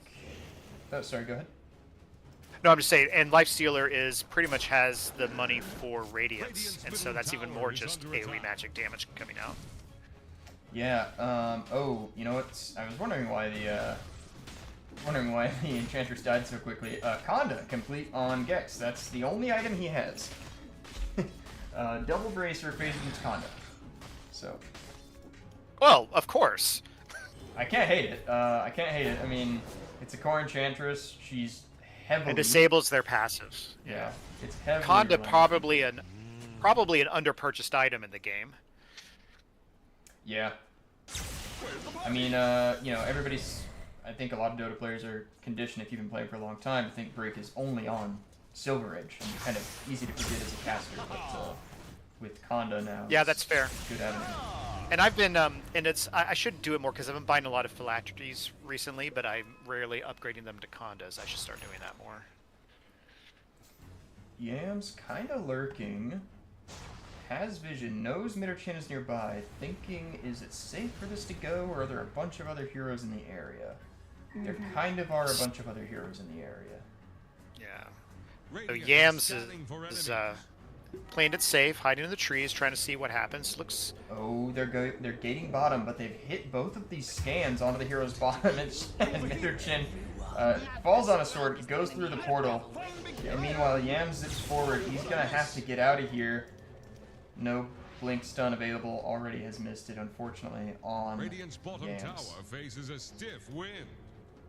They're looking at doing Torm, and they're gating again. They send the Enchantress through with the break, and she's just gone. In comes another hero, also silenced and immediately killed.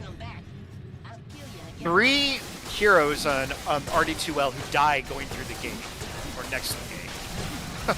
Yeah, they've added this change where heroes just come through this gate bottom and die, and MUDBOYS capitalizing on that patch change. So. Okay, I think MUDBOYS is starting to get online. They've got the Radiance on the Lifestealer. Radiant's middle tower is under attack. Storm Spirit is Radiant's middle buying his tower own just Greaves. healed Interesting. over. And I guess that's normal. Once you have the Radiant's Arcanes, might as well make him bottom tower is Greaves. under attack. Yeah. And this time, Vengeful Spirit is going straight Ags after the Solar Crest. Radiant's bottom Yeah, tower the faces Greaves a upgrade is stiff generally wind. not common, but for the dispels is probably what he's thinking. And I mean, hey, it's health, right? Yeah, absolutely. It's hard, and they made it cheaper, so it's such a good item now. Big fight brewing down here in the bottom near the high ground. Venomancer going to get some vision. Sees Ziggy G's here. Realizes there's probably something else going on. I've been very impressed in general with how MUDBOYS plays these fights. I think in both these games, they seem to have a good sense of how they should work together as a team and when they should disengage. Yep. Yeah, I think you know, the biggest pain point right now for the side of RD2L is you just need more on Pocket. You need more items before he can show up and really take over these fights. And unfortunately, like I was saying earlier with the Lifestealer Shadowfiend matchup, it isn't really Shadowfiend favored if Lifestealer is ahead on net worth. Some matchups are just so oppressive that even if you're behind 2 or 3k, you can still win the matchup. I don't think that this is one of them with Shadowfiend Lifestealer. It's already hard for Shadowfiend. Yeah, and Bottom. They Clockwork. looks like a Walk into 4 yeah. heroes. Tries to- Clockwork just hook out to something but misses. I tried to hit that Quickly. crit. I don't know. I think he just cast it a little bit behind the creep. Yams is going to zip forward. Oh. Never mind. Nope. Yams is solo, but Yams realizes, nope, this is the wrong neighborhood. Yep. He has 2 purges, so he's feeling bold.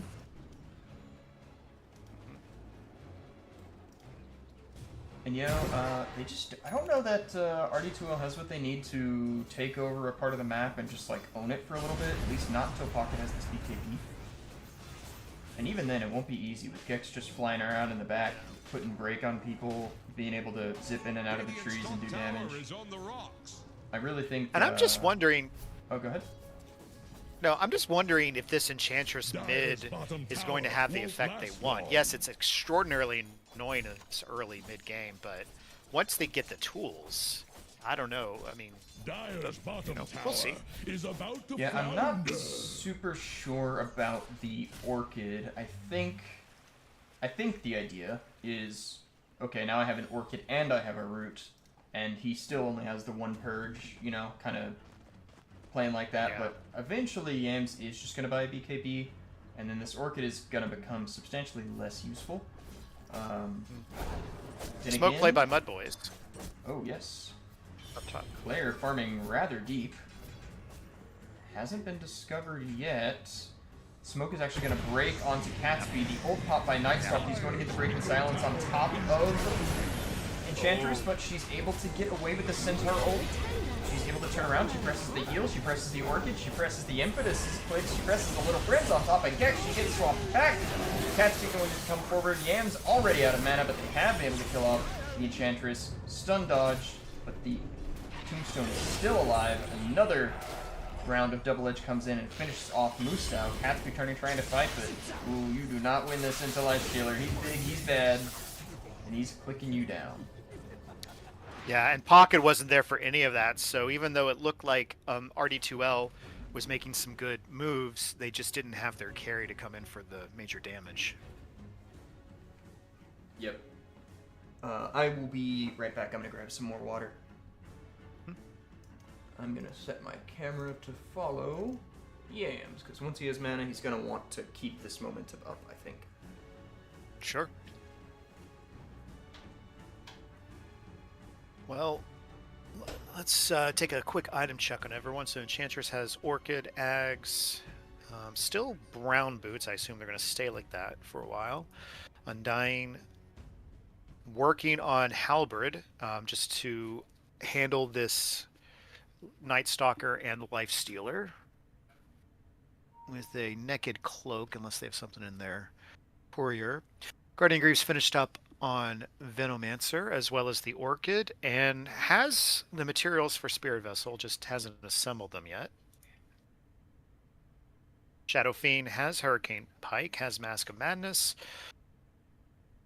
and a Wand and a Falcon Blade. Almost done with BKB, just needs the recipe, which is still expensive, but... Oh, and we are going.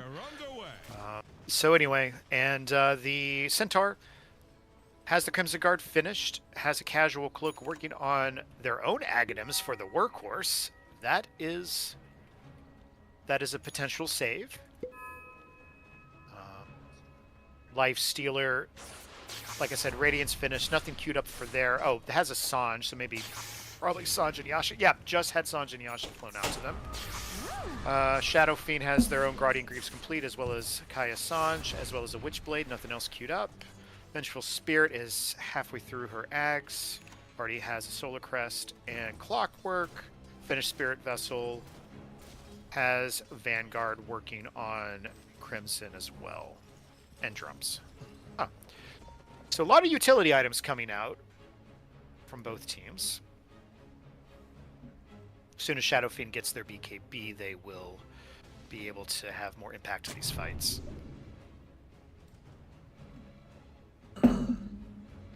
Alright, I am back. Yeah, so... Cool, I just did a quick item check on everybody. That's all I did. Okay, sweet. Yeah, I think I heard you say Centaur's going for the Aghanim Scepter.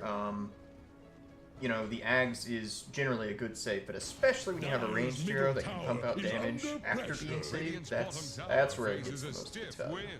So, Double damage bottled up on Yams, so we'll see if the Storm Spirit will do anything, but right now they're content with just farming at the moment.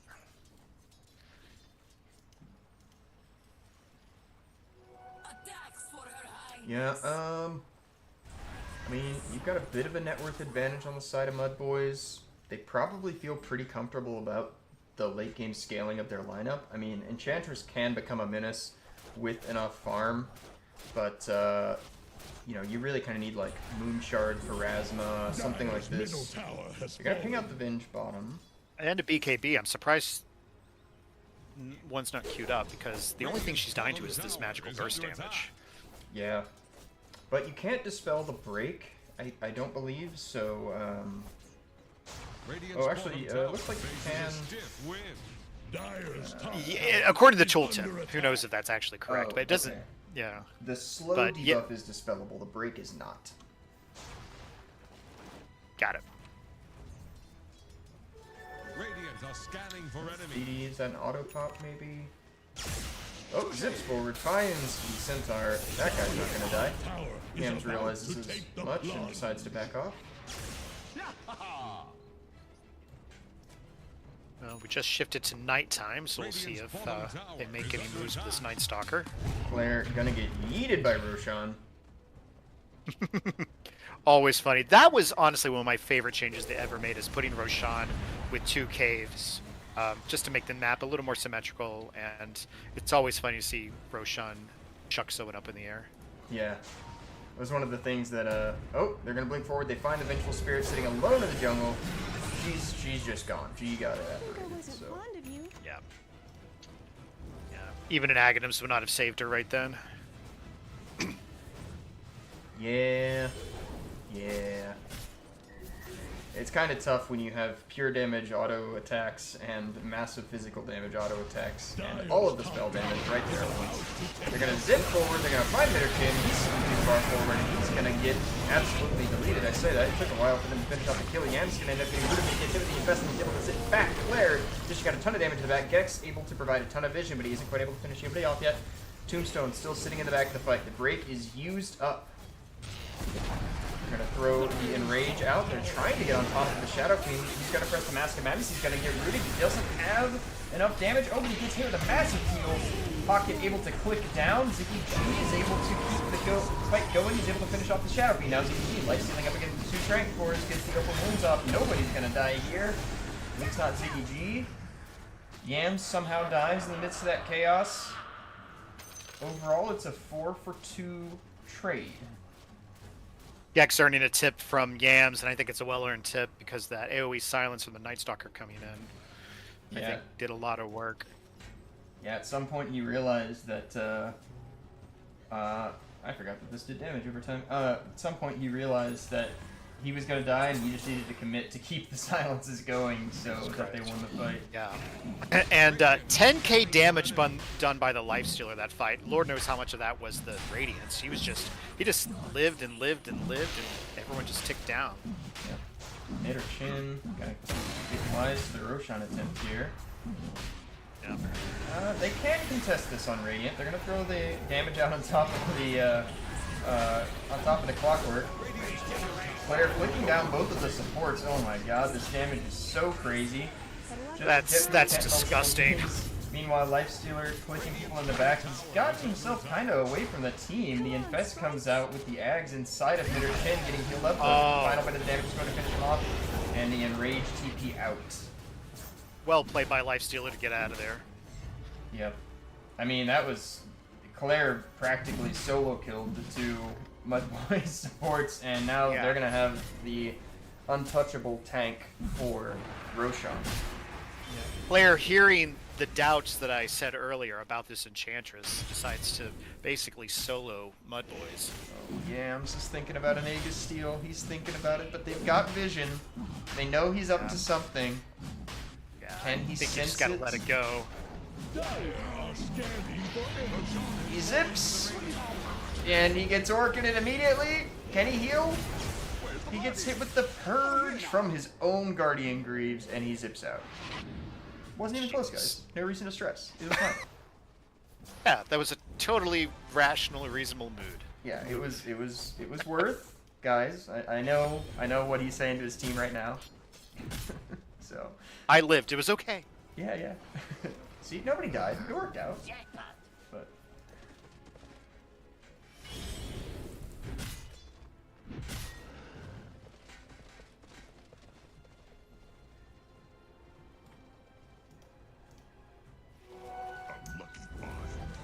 Pocket up here in the top lane, representing sad boys everywhere, has good money, but doesn't have as much money as a Lifestealer. In fact, this net worth gap, these values are eerily similar to the situation last game, but in reverse. Maybe this spells doom for the MUDBOYS. Maybe. 62% by favored MUDBOYS according to Dota Plus. I think it's again more of a 50-50, but Yeah. we'll see. They're looking bottom. They've got the Enchantress. Oh, she eluded. Remember, she's going to find the Clockwork. He's rooted. He's eating a bunch of impetuses. He's actually quite tanky because of this Crimson Guard. After being abandoned by Vengeful Spirit, this Clockwork decided to show, and Yep. I think Magnus is probably going to die. Oh yeah, he's gone. He took so long to kill because of that Crimson Guard. I don't know why it reduced the damage of impetus seemingly so much, but yeah, that was took quite a long time to kill that guy. He tried to go for a good hookshot play, but unfortunately that ancient camp was farmed. So Dire's bottom tower won't last Yeah, that's a good point. Because all he has is extra armor, and it's pure Dire's damage. bottom tower yeah, I'm couldn't withstand is the barrier really that good? I'm wondering. Dire's bottom tower. It just says, well, the passive is just attacks. It doesn't give the damage type. Is on the rocks. Huh, weird. Radiant's top tower. Just Dire's Plus bottom 2% tower attack is versus max health value. really tight. Dire's bottom tower Huh. has fallen. It's like 130 damage, something like that. He only hits for 145. I don't know. Yeah, curious. Anyway, RD2L, they're knocking on the high ground. They think that they're ready. I mean, they don't have the team fight nearly as strong as they did in the last game. They don't have the arena spirit combo to burst down the Shadow Fiend. Maybe they can do this. Fortify used. They have all 5 of them back in the base here. Fortify is going to be thrown forward onto the left, so he doesn't have a bird anymore. He's just going to be Silenced. Silence is in the back of the fight. They get on top of Claire. She's taking a ton of damage. Requiem goes off, but he gets infested and dodges all of the damage of the Requiem. Claire in the back, fighting 2 heroes. Oh. Clockwork zoned off. Lifestealer coming forward. Shadow Fiend Aegis is used. Turn around, they decide they're going to click down the other Strength Core, and he's just evaporated. Yam's running out of mana, but he's not quite that, though. Shadow Fiend isolated. Claire almost. Yep. Break comes out. Enchantress getting taste. And Shadow Fiend decides he wants to turn and try and click down his style, but Yam zips in and finishes him off. Claire isn't able to get off the heal. Silence lingers, and then the last Q coming in from Nightstalker to finish her off. RD2L got split a little bit in that fight, with the Enchantress going left and Shadow Fiend going right. And Lifestealer did so much damage sustained in a clutch infest to dodge all of that Requiem damage. Yeah, you know, they zipped forward, they initiated forward on top of the Lifestealer, thinking that they could burst him down without him having a purge. A decent, reasonable idea, but in doing that, they broke their teamfight structure completely, and that's what absolutely cost them that fight. Yeah, and all he had to do was last through that silence, and then as soon as he was able to get his spells off. Yeah, unfortunately they committed the Centaur forward to try and help kill the Lifestealer, but that's just a big bag of HP for the Lifestealer to siphon his life off of, so Yeah, you know. Centaur went down so fast. It was crazy. Link forward, they're gonna hit the stun onto CPG, and you know what? He's just like, things are looking a little dicey. I'm gonna get out of here. That's funny. The Veilmancer ult bounced from the Lifestealer inside of the Nightstalker into the Nightstalker. Oh, using Stampede to try to catch up. Yep, they've got. They are able to get a hold, but Revenge is on the side. Looks like the rest of the MUDBOYS has shown up to help out. All this impetus damage is about... Claire on the side of the fight. They're able to finish off the Night Stalker, but not without losing their own offlaner in the process. BKB pressed by Pocket. He's clicking. He's getting clicked down by Ziggy G. Turns to finish off the Moose style, and he's gone. The silence comes out on top of Yams. He gets a Manta style turn. He has a Manta style, apparently. Claire trying to get away. The break, the Hurricane Pike back. Buyback from the Undying, mid or chin, trying to get away. A heal comes out, trying to deter this Lifestealer from chasing any further. Open Wounds comes out, he's able to finish off that kill. Sees Claire on the side of the fight. Going to Stroink back away, presses the Orchid, gets a heal off. Yam zipping forward, gets the Link back, and no break available. They decide it's time to leave. Another buyback force. To take the plunge. Yes, Manta-style Storm Spirit, the new meta. Yeah, I can see why this Lifestealer is getting banned. This Ziggy G is carrying this game. It is a very, very good Lifestealer game. They don't have the items to deal with him. Frankly, the only person that can really damage him down is this Shadow Fiend. And unfortunately, even with the Daedalus, I don't know if it's the evasion from the Radiance or what it is, but Ziggy G is just able to sustain through all of this clicks, right? Like, they don't have a ton of healing. They have swap available. Maybe it's just the strength core sitting too close to Lifestealer. Like, he's just able to heal up as much as he needs. Maybe it's just Open Wounds is too strong. And he's got over 700 bonus HP from Feast. That's more than that. Oh my god, that's... Yeah. This new innate Feast makes Lifestealer's game, I think, a little bit easier. Yeah. You know, when you think of 1 HP gained per creep, like per last hit, you're like, that's not that much, right? It's not that much, right? But it is forever. It never goes away. Yeah. And, yeah. Yeah, I played a couple Lifestealer games recently, and I'm not very good on the hero, but I definitely felt, wow, this hero's pretty good. Yeah, I mean, even if it were something like, I don't know, 0.01 mana regen per last hit on Storm Spirit, you know how out of hand that would get? Like, that would be crazy. Yeah, I'm sitting at 26 galvanized stacks already.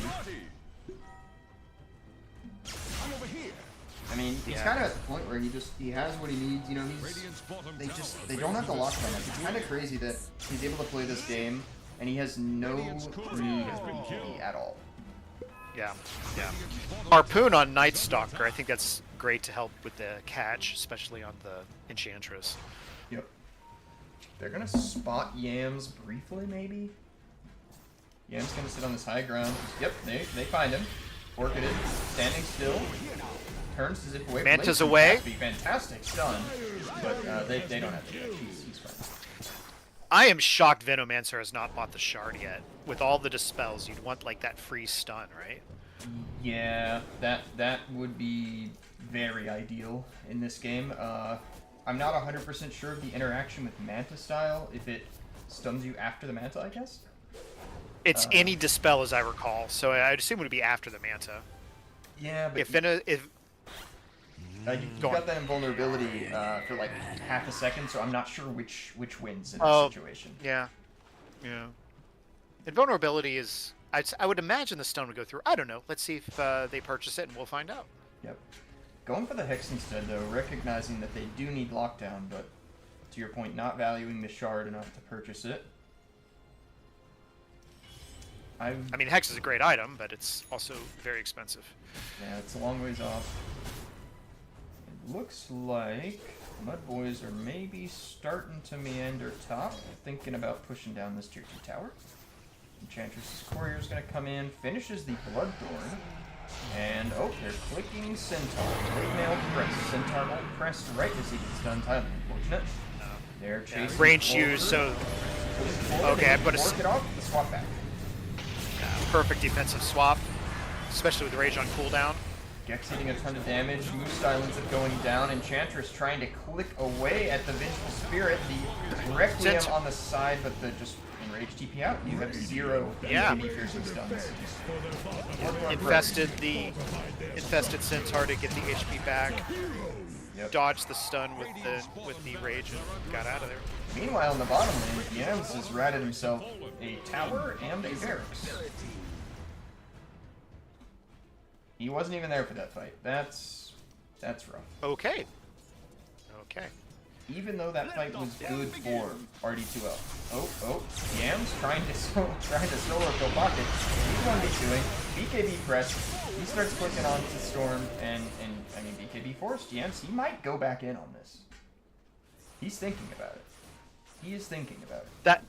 That feels so bad when you take a fight with your whole team and someone else just ratting you out. Yeah. I mean, Claire doesn't even bother pressing the Bloodthorn onto Yams. It actually would have actually killed him because his magic. Yams just picked up a DD rune. Oh my god. Yeah. DD Yams just completely executes that centaur.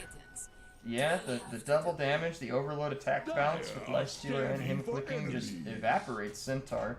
He has 4,200 health, or he did anyways. And they went through that in about 4 seconds. Yeah.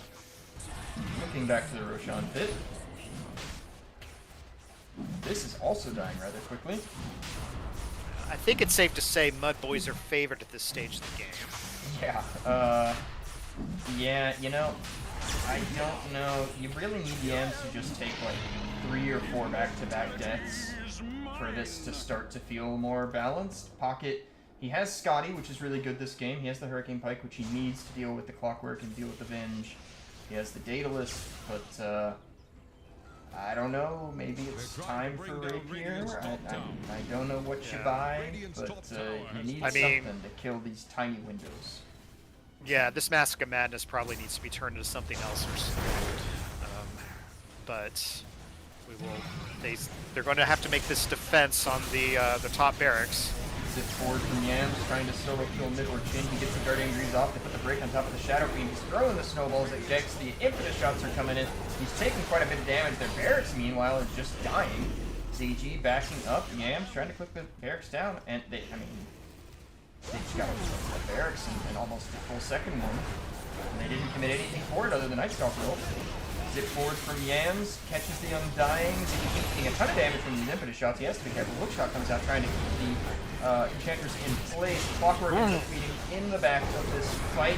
Yams goes forward trying to get a kill on a Claire. He doesn't quite have it. He's run out of mana. Aegis is on the Storm. It's going to get burned. They're stepping forward onto this high ground thing. Perfect direct movement time. He knows. He gets hit with a stun. He turns around. He's looking at the Night Stalker. It becomes daytime. Yams is rooted. He gets hit with the Infest, but it's not enough. Ziggy G trying to turn and solo fight into the Shadow Fiend. He gets hit with a stun before he's hit with the Rage Arc. He presses Mantis style. He's clicking in on He's the out. pocket. Oh. And he's gone. Rex. Oh no. I know. They look like it would. If they just played patiently, they look like they were doing so well, MUDBOYS, but they just overstep. They think they're unkillable with their Mantas and their PKBs, and RD2L just take a perfect fight to, what is that, 4v1? They didn't lose a single person during that fight. Yep. Yeah, some beautiful kiting coming out from Mid or Chin, and a bit overzealous on the commits coming in from the MUDBOYS. Yeah, that was a 15k. Wait, hold on. Yeah, that was a 16k net worth swing. Dire's middle tower is under attack. In one fight? Yes. Wow. Yes. It was like 6k gained by RD2L and 2k lost from the MUDBOYS. I'm having some connection issues. I don't know, because right now everyone's frozen in my game. I need to. Oh. Am I able to disconnect and reconnect? Or is that no? Don't know if that works as a spectator. Here, I'll pop a stream for you in Discord. No. Drowning dire structures are fortified. Okay. Dire's middle I'm just gonna. is under pressure. Yeah, I'm getting like infinite loops of people. Okay. Yeah, maybe try for the DCRC. I'm not 100% on. Yeah, I think it's I'll try. Well, Xfinity. What are you gonna do?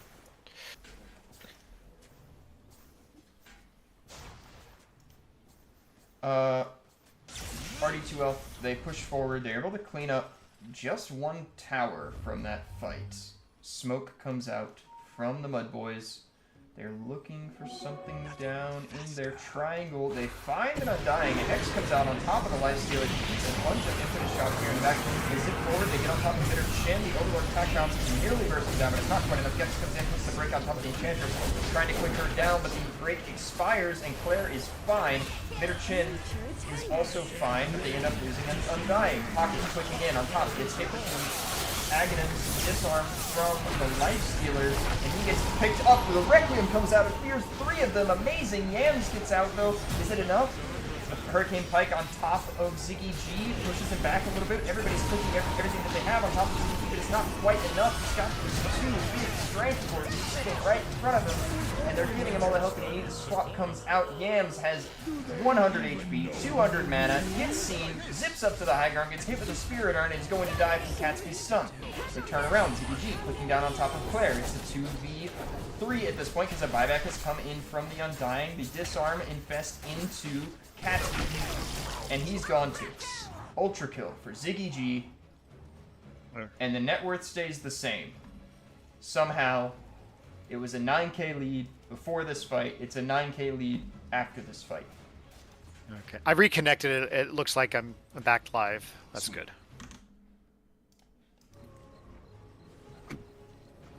Alright, crazy fight. Absolutely crazy fight.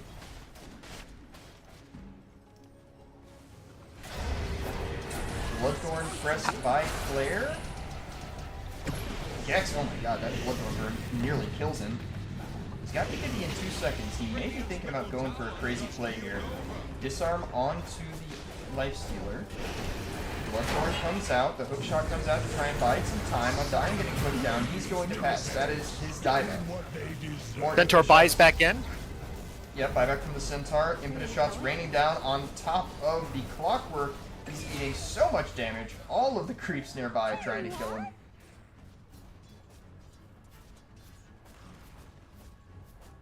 Oh, so this is a fun interaction I just noticed. The Undying minions, even though they respond for the creeps, Little Friends retargets them to whoever you hit with Little Creeps. So, if there's 30 zombies in an area and you press Little Friends on somebody, all 30 of them, even if they weren't originally meant for that target, will start clicking. Wow. That helps. Yeah, I was wondering. I was like, man, there's a lot of units clicking this Clockwork. That doesn't seem normal. I just don't. I don't see Enchantress buy Ags very frequently. So. Yeah. No. Finally has Sproink, which is what we really wanted. And yeah, I don't know at what point you just pivot into damage. Maybe it's never really worth your time. I mean, you're getting a lot of hits off with the Inch, so. Yeah, the impetus, he's I've noticed Claire's she's definitely zoned out the Night Stalker a couple times with the impetus, which is huge in these fights. Yeah, I mean, as this game wears on, the BKB durations are going to get lower. Night Stalker sitting on the 6-second BKB, maybe has been for a while, but kind of giving more of an opening for Claire to burst him down. Right. And she decides to buy out for the Hex. She realizes that if people can't BKB and she's able to just Bloodthorn click them, they will die. Yeah, which is not enough for buyback. She needs 1,300 more gold. And looking at the buyback status, Night Stalker, Centaur, and Can't are still on cooldown, as is Undying. Yeah, so good point. So yeah, we have only one buyback on the side of the Radiant. We have 3 available on the side of the Dire. Granted, they could, with enough farm, have 2 more buybacks on the side of Radiant. So.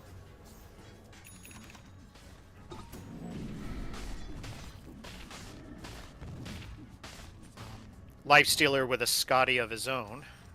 I don't know when they picked that up. With an Abyssal. Yep.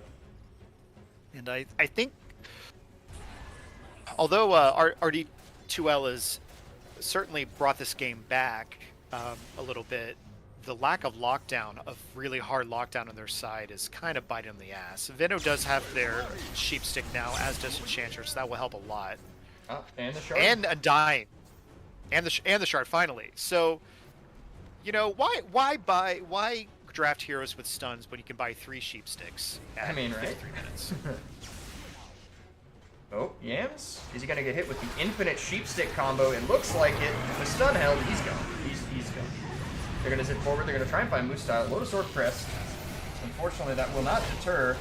Lotus hit. X is going on top of Enchantress right now. Pocket gets hit with this, going to, oh, he tries to press the Requiem, but he gets hit with the Abyssal Blade. The silence comes out from Ziggy G. Is he feared? What's going on? Oh, he gets the Infest off onto Pocket. He gets hit with the save. They're dragging him back. He gets hit with a Hex immediately. He doesn't have any chance to infest. It looks like he's probably going to go down here, follow up Hex. They're stacking these Hexes. Maybe you were right. All you have to do is buy Hex and kill everything. Yeah, and if they can get all of them on top of that Lifestealer, he does go down eventually. Is this the real life? Nope, that was just... Ooh. Yeah, that was the real life. Venge does go down. She does have her Aghanims now, so her spirit lives on. Ooh. But can't use any of the items. Another massive net worth swing. Before this fight, MUDBOYS was up about 11k, I want to say, and now they're down to this 4k lead, and they catch Yams mid with another Hex, another Bloodborne. He gets a Yule's off. They have the follow-up Hex from the Undying. He's just gone. That's a dieback on Yams. These Hexes are what's turning it. Absolutely, and you know, I don't know. I mean, you need a BKB. He has to pivot away from this Wind Waker. He has to get away from it. If you don't have a BKB, there's nothing to be said here. Then again, I mean, RD2L, they could very well end the game right here. They're going to at least have to force some buybacks. MUDBOYS, yeah. I mean, they have the damage. If they have the creep weight, they have the damage. Yeah. Click that Well, they have 2. They have the Clockwork and the Night Stalker and the Venge Ghost. Yep, and Claire making the same read, realizing, oh no, somebody's messaging me. Okay. They're moving Venge forward. Goes down the impetus. Ziggy G really wants to hold his buyback. It's 8 seconds, it hurts, but you gotta use it if you're gonna defend this. No buybacks used? Yeah, okay, he's back on. Ziggy G's back. Ziggy G's back. So they're gonna go. Ult from Gex, blink forward. Ziggy G, I don't know how he got here, but he's forward into this fight. Magnus comes in, lands the hook shot. A bunch of heroes are getting hit. Silence. The Lifestealer infests on top of Pocket. Pocket doesn't have Aegis. He's getting clipped. He goes down. 100 seconds without the Shadow Fiend. Another kill onto the Undying. They're clicking onto the Centaur. And Ziggy G, he's just having free reign of this fight. All of the strength cores are evaporated, and he's chasing for more. Can they find mid or chin? A Hex defensively to run away. TP out from Claire. Buyback from Shadow Fiend. They throw the latent. They throw the Q out onto the Lifestealer. A bash, a stun comes in from Moose style. Not needed. An ultra kill for Ziggy G. The game on the brink of disaster. They do still have 2 Sea Dragons in their base. They forgot about that.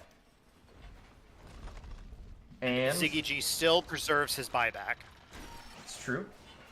Hook shot from Magnus to finish off. I honestly thought they had Lifestealer dead to rights. The Claire was chucking in so many impetuses, but he just clicked open wounds and just Lifestealed right back up to survive. Yep. Yep. Now sitting at a meager 1200 bonus health from Beast. And, oh god, that is disgusting. Ziggy G did almost 15,000 damage that last fight. Oh my lord. Yeah. He's got his level 30 talent. I don't know when he got the +1 second regeneration talent, but it came in clutch in that fight, that's for sure. And Aegis, surely give Aegis to Yams, because he doesn't have buyback. Okay. Refresher shard available. Moose style has too many small support items, has to drop something. Cheese and Roshan's banner sitting in the pit. Magnus will come in to retrieve them. And the circlet. Don't forget about the circlet. There we go. Leaves the circlet. Do forget about the circlet. 19 Spirit Vessel charges on Clockwork. Yeah, I mean, they have healing reduction. Okay, let's check buyback status. Some of them may have come off of cooldown. Shadow Fiend used his buyback earlier. I'm not sure what was so pressing, but elected to use it. So they have an opening here, the MUDBOYS, to end this game if they can kill Pocket. Hey, Benj, you need to put that refresher shard out of your backpack. Come on, put it in your inventory. Thank you. No, it prefers to be in the backpack, trust me. That's where it belongs. She has a Wind Waker queued up, which I think is ambitious. Yeah, sorry, go ahead. No, it is like I get the concept of trying to get an extra save, but it's so expensive, and I don't know if that's the item that's going to turn it, but whatever.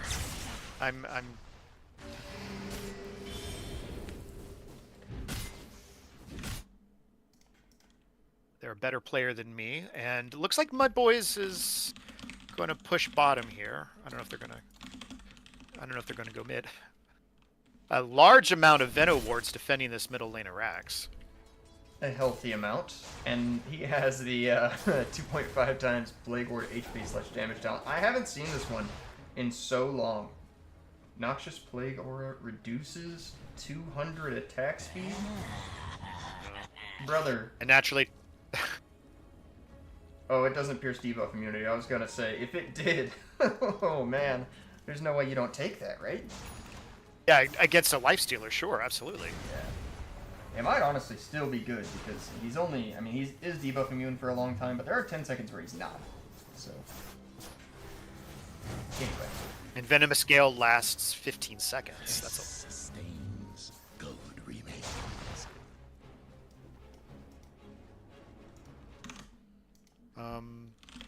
Veno has their Aghanims queued up. Has the gold for, but saving for buyback, I believe. No, no, they won't have buyback for 4 minutes. So,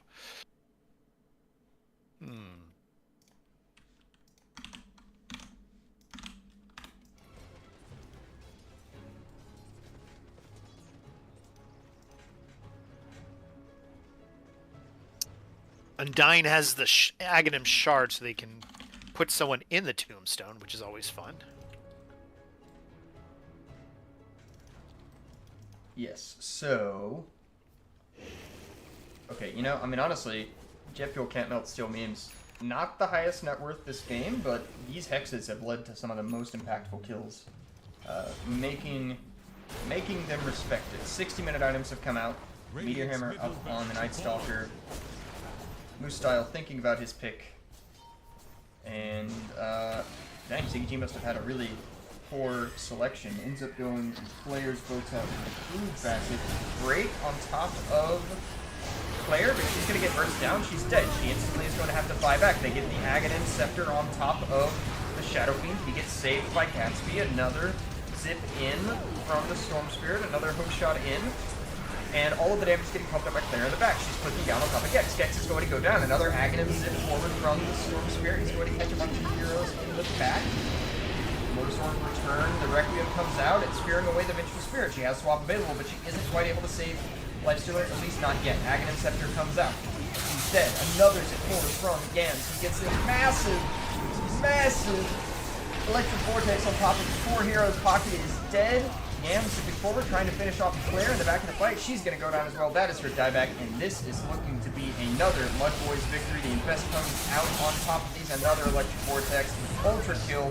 No rampage for you. Gex says no rampage for you. Oh, zipping forward. Are they able to finish off the Undying? Could this be a rampage for Yams in game 2?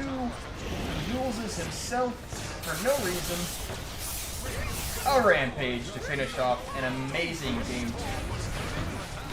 Wow. Man, that ending came Wow. out of nowhere, right? What explosive ending to that game. MUDBOYS really just brought it all together at the very end. Wow. 2 very entertaining games. I feel bad for RD2L because they certainly had their chances to bring it back. They made a really good comeback at around, what, the 55-minute mark. But couldn't quite pull it together. Yeah, I mean, it's funny. I didn't mean to Caster's curse him at all, but I said they really need or like 3 or 4 back-to-back kills on Storm Spirit, and then they got 2 or 3 back-to-back kills on Storm Spirit. And yeah, like you said, 55 minutes, they brought it back to about a 64%, which I'm kind of with you. I think it was underestimating RD2L a lot of the game here. It definitely seemed a lot closer than this. Yeah, I think the lack of lockdown really bit them in the ass until they finally got their sheep sticks. But then it was, still you're kind of plugging holes in a leaky boat, so to speak. But they obviously knew what they were doing. I mean, this Enchantress was just pumping out the damage, but they just couldn't quite finish it.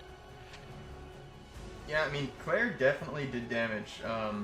That entire game, it looks like she was in the top 4 among 88k all damage. Yeah. Yeah. Only second only to Life Stealer, it looks like. Yeah. 2 heroes. And I mean, you got a Radiance ticking all the time, so that number is it's gonna be higher. So yeah, I mean, dang, a really good showing by both teams here, especially in this game too. Game 1 was back and forth. It really felt like anybody's game. This one, similar story. But yeah, I mean, Lifestealer, like you were saying, it really just came down to, I think, a lack of lockdown. Yeah. And once the Lifestealer had items and just even if they locked him down a little bit with the little they had, he would just get this critical infest off to heal right back up, or or killed a couple of supports just almost by accident. Just with the Radiance and just running around whacking people. Yeah, I don't want to be too critical because every single person here is a much better player than me. But I think in both games the MUDBOYS just had a more, top to bottom comprehensive draft, and I've always felt and RD2L were like memeing is too strong of a word, but I felt like they were just kind of having fun, I guess, with some of their drafts, and maybe they should have just tried something else besides Shadow Fiend again. Yeah, I don't know. I feel like I mean, it was definitely a hard game in general with the amount of go. I mean, that is one of the things you risk whenever you first phase a core pick is a bunch of counters are going to come out to it, and Clockwork Venge. They were able to provide enough interference or buy enough time in these fights where you don't so much disruption. Yeah, between those two heroes, Cogs, Swap, Stun, Battery Assault, they're so annoying to deal with as a support duo. Yeah, it was certainly tough, and I mean, in game 1, Midderchin on the Rubik was able to really pump out a ton of damage, a ton of disable, secure them a bunch of big kills, and in this game with the Veno, it didn't quite feel the same way. He definitely did a lot of damage, but I'm not sure how much of it was leading to kills, at least not until the Hex came out. And yeah, I think I'm with you. It kind of came down to a bit of a draft issue in this game too. Maybe more so than in game 1. Yeah, still, both teams played at a very high level and 2 very entertaining games. And someone's got to win. And looks like MUDBOYS came out on top both times. Absolutely. Any MVPs or supports the game? Support of the game. Ooh, that's tough. Probably. I really don't know. What are you thinking? I mean, I don't want to say Venge again because I think Clock did a lot, but I do think on the RD, even though they lost, I felt Undying did a lot in the game, at least just being Undying. It's I know it wasn't technically support, but I thought Gex on the Night Stalker had a lot of impact. Just another disruptive hero with the AoE silence and the con to pick up, and just I think they played around nighttime fairly well. Yeah, I think as a rule, the positioning. I mean, Gex kind of has the most maybe ambiguity with how he positions his hero. Night Stalker is very in and out in these fights. You don't want to go in and just get blown up by the Enchantress, by the Shadow Fiend. but you also need to put the silence on the Enchantress so she can't pump out all of her damage. And yeah, so I would probably put it on Gex, even though he's technically the offlaner. Yeah. Yeah, I'd probably give Gex a solid MVP. He had, I think, one of the more difficult parts of this game, and he played it quite well. But I mean, honorable mention to the Hex item. Like that really almost won them the game on RD2L. It almost earned it. Really Do you remember did. that? Do you remember that EG-TI game where they all bought Dagons? Oh yeah. That was like a long time ago, but they I think it was like the first time they won against Mega Creeps, and everyone, including sports, just bought Dagons. Yeah, I think that It kind of reminded me a little bit of that. Is that what Samael E-Blade Marana? Is that the same I think game? so. Yeah, I believe Yeah. that's the one. Yeah. I saw that game live. That game was great. Yeah, that was like I had just gotten into Dota like the year before then, so that one was fun. Yeah, same. That was about the time, a little bit before I got into. Anyway, cool. Well, this was a lot of fun, and it was a pleasure. Yeah, it was good casting with you, Rex. Next games, I'm looking forward to casting again in the future. Honestly, it just comes down to when I have time to do it, but I'll hit you up if we have anything else. Cool. Look forward to it.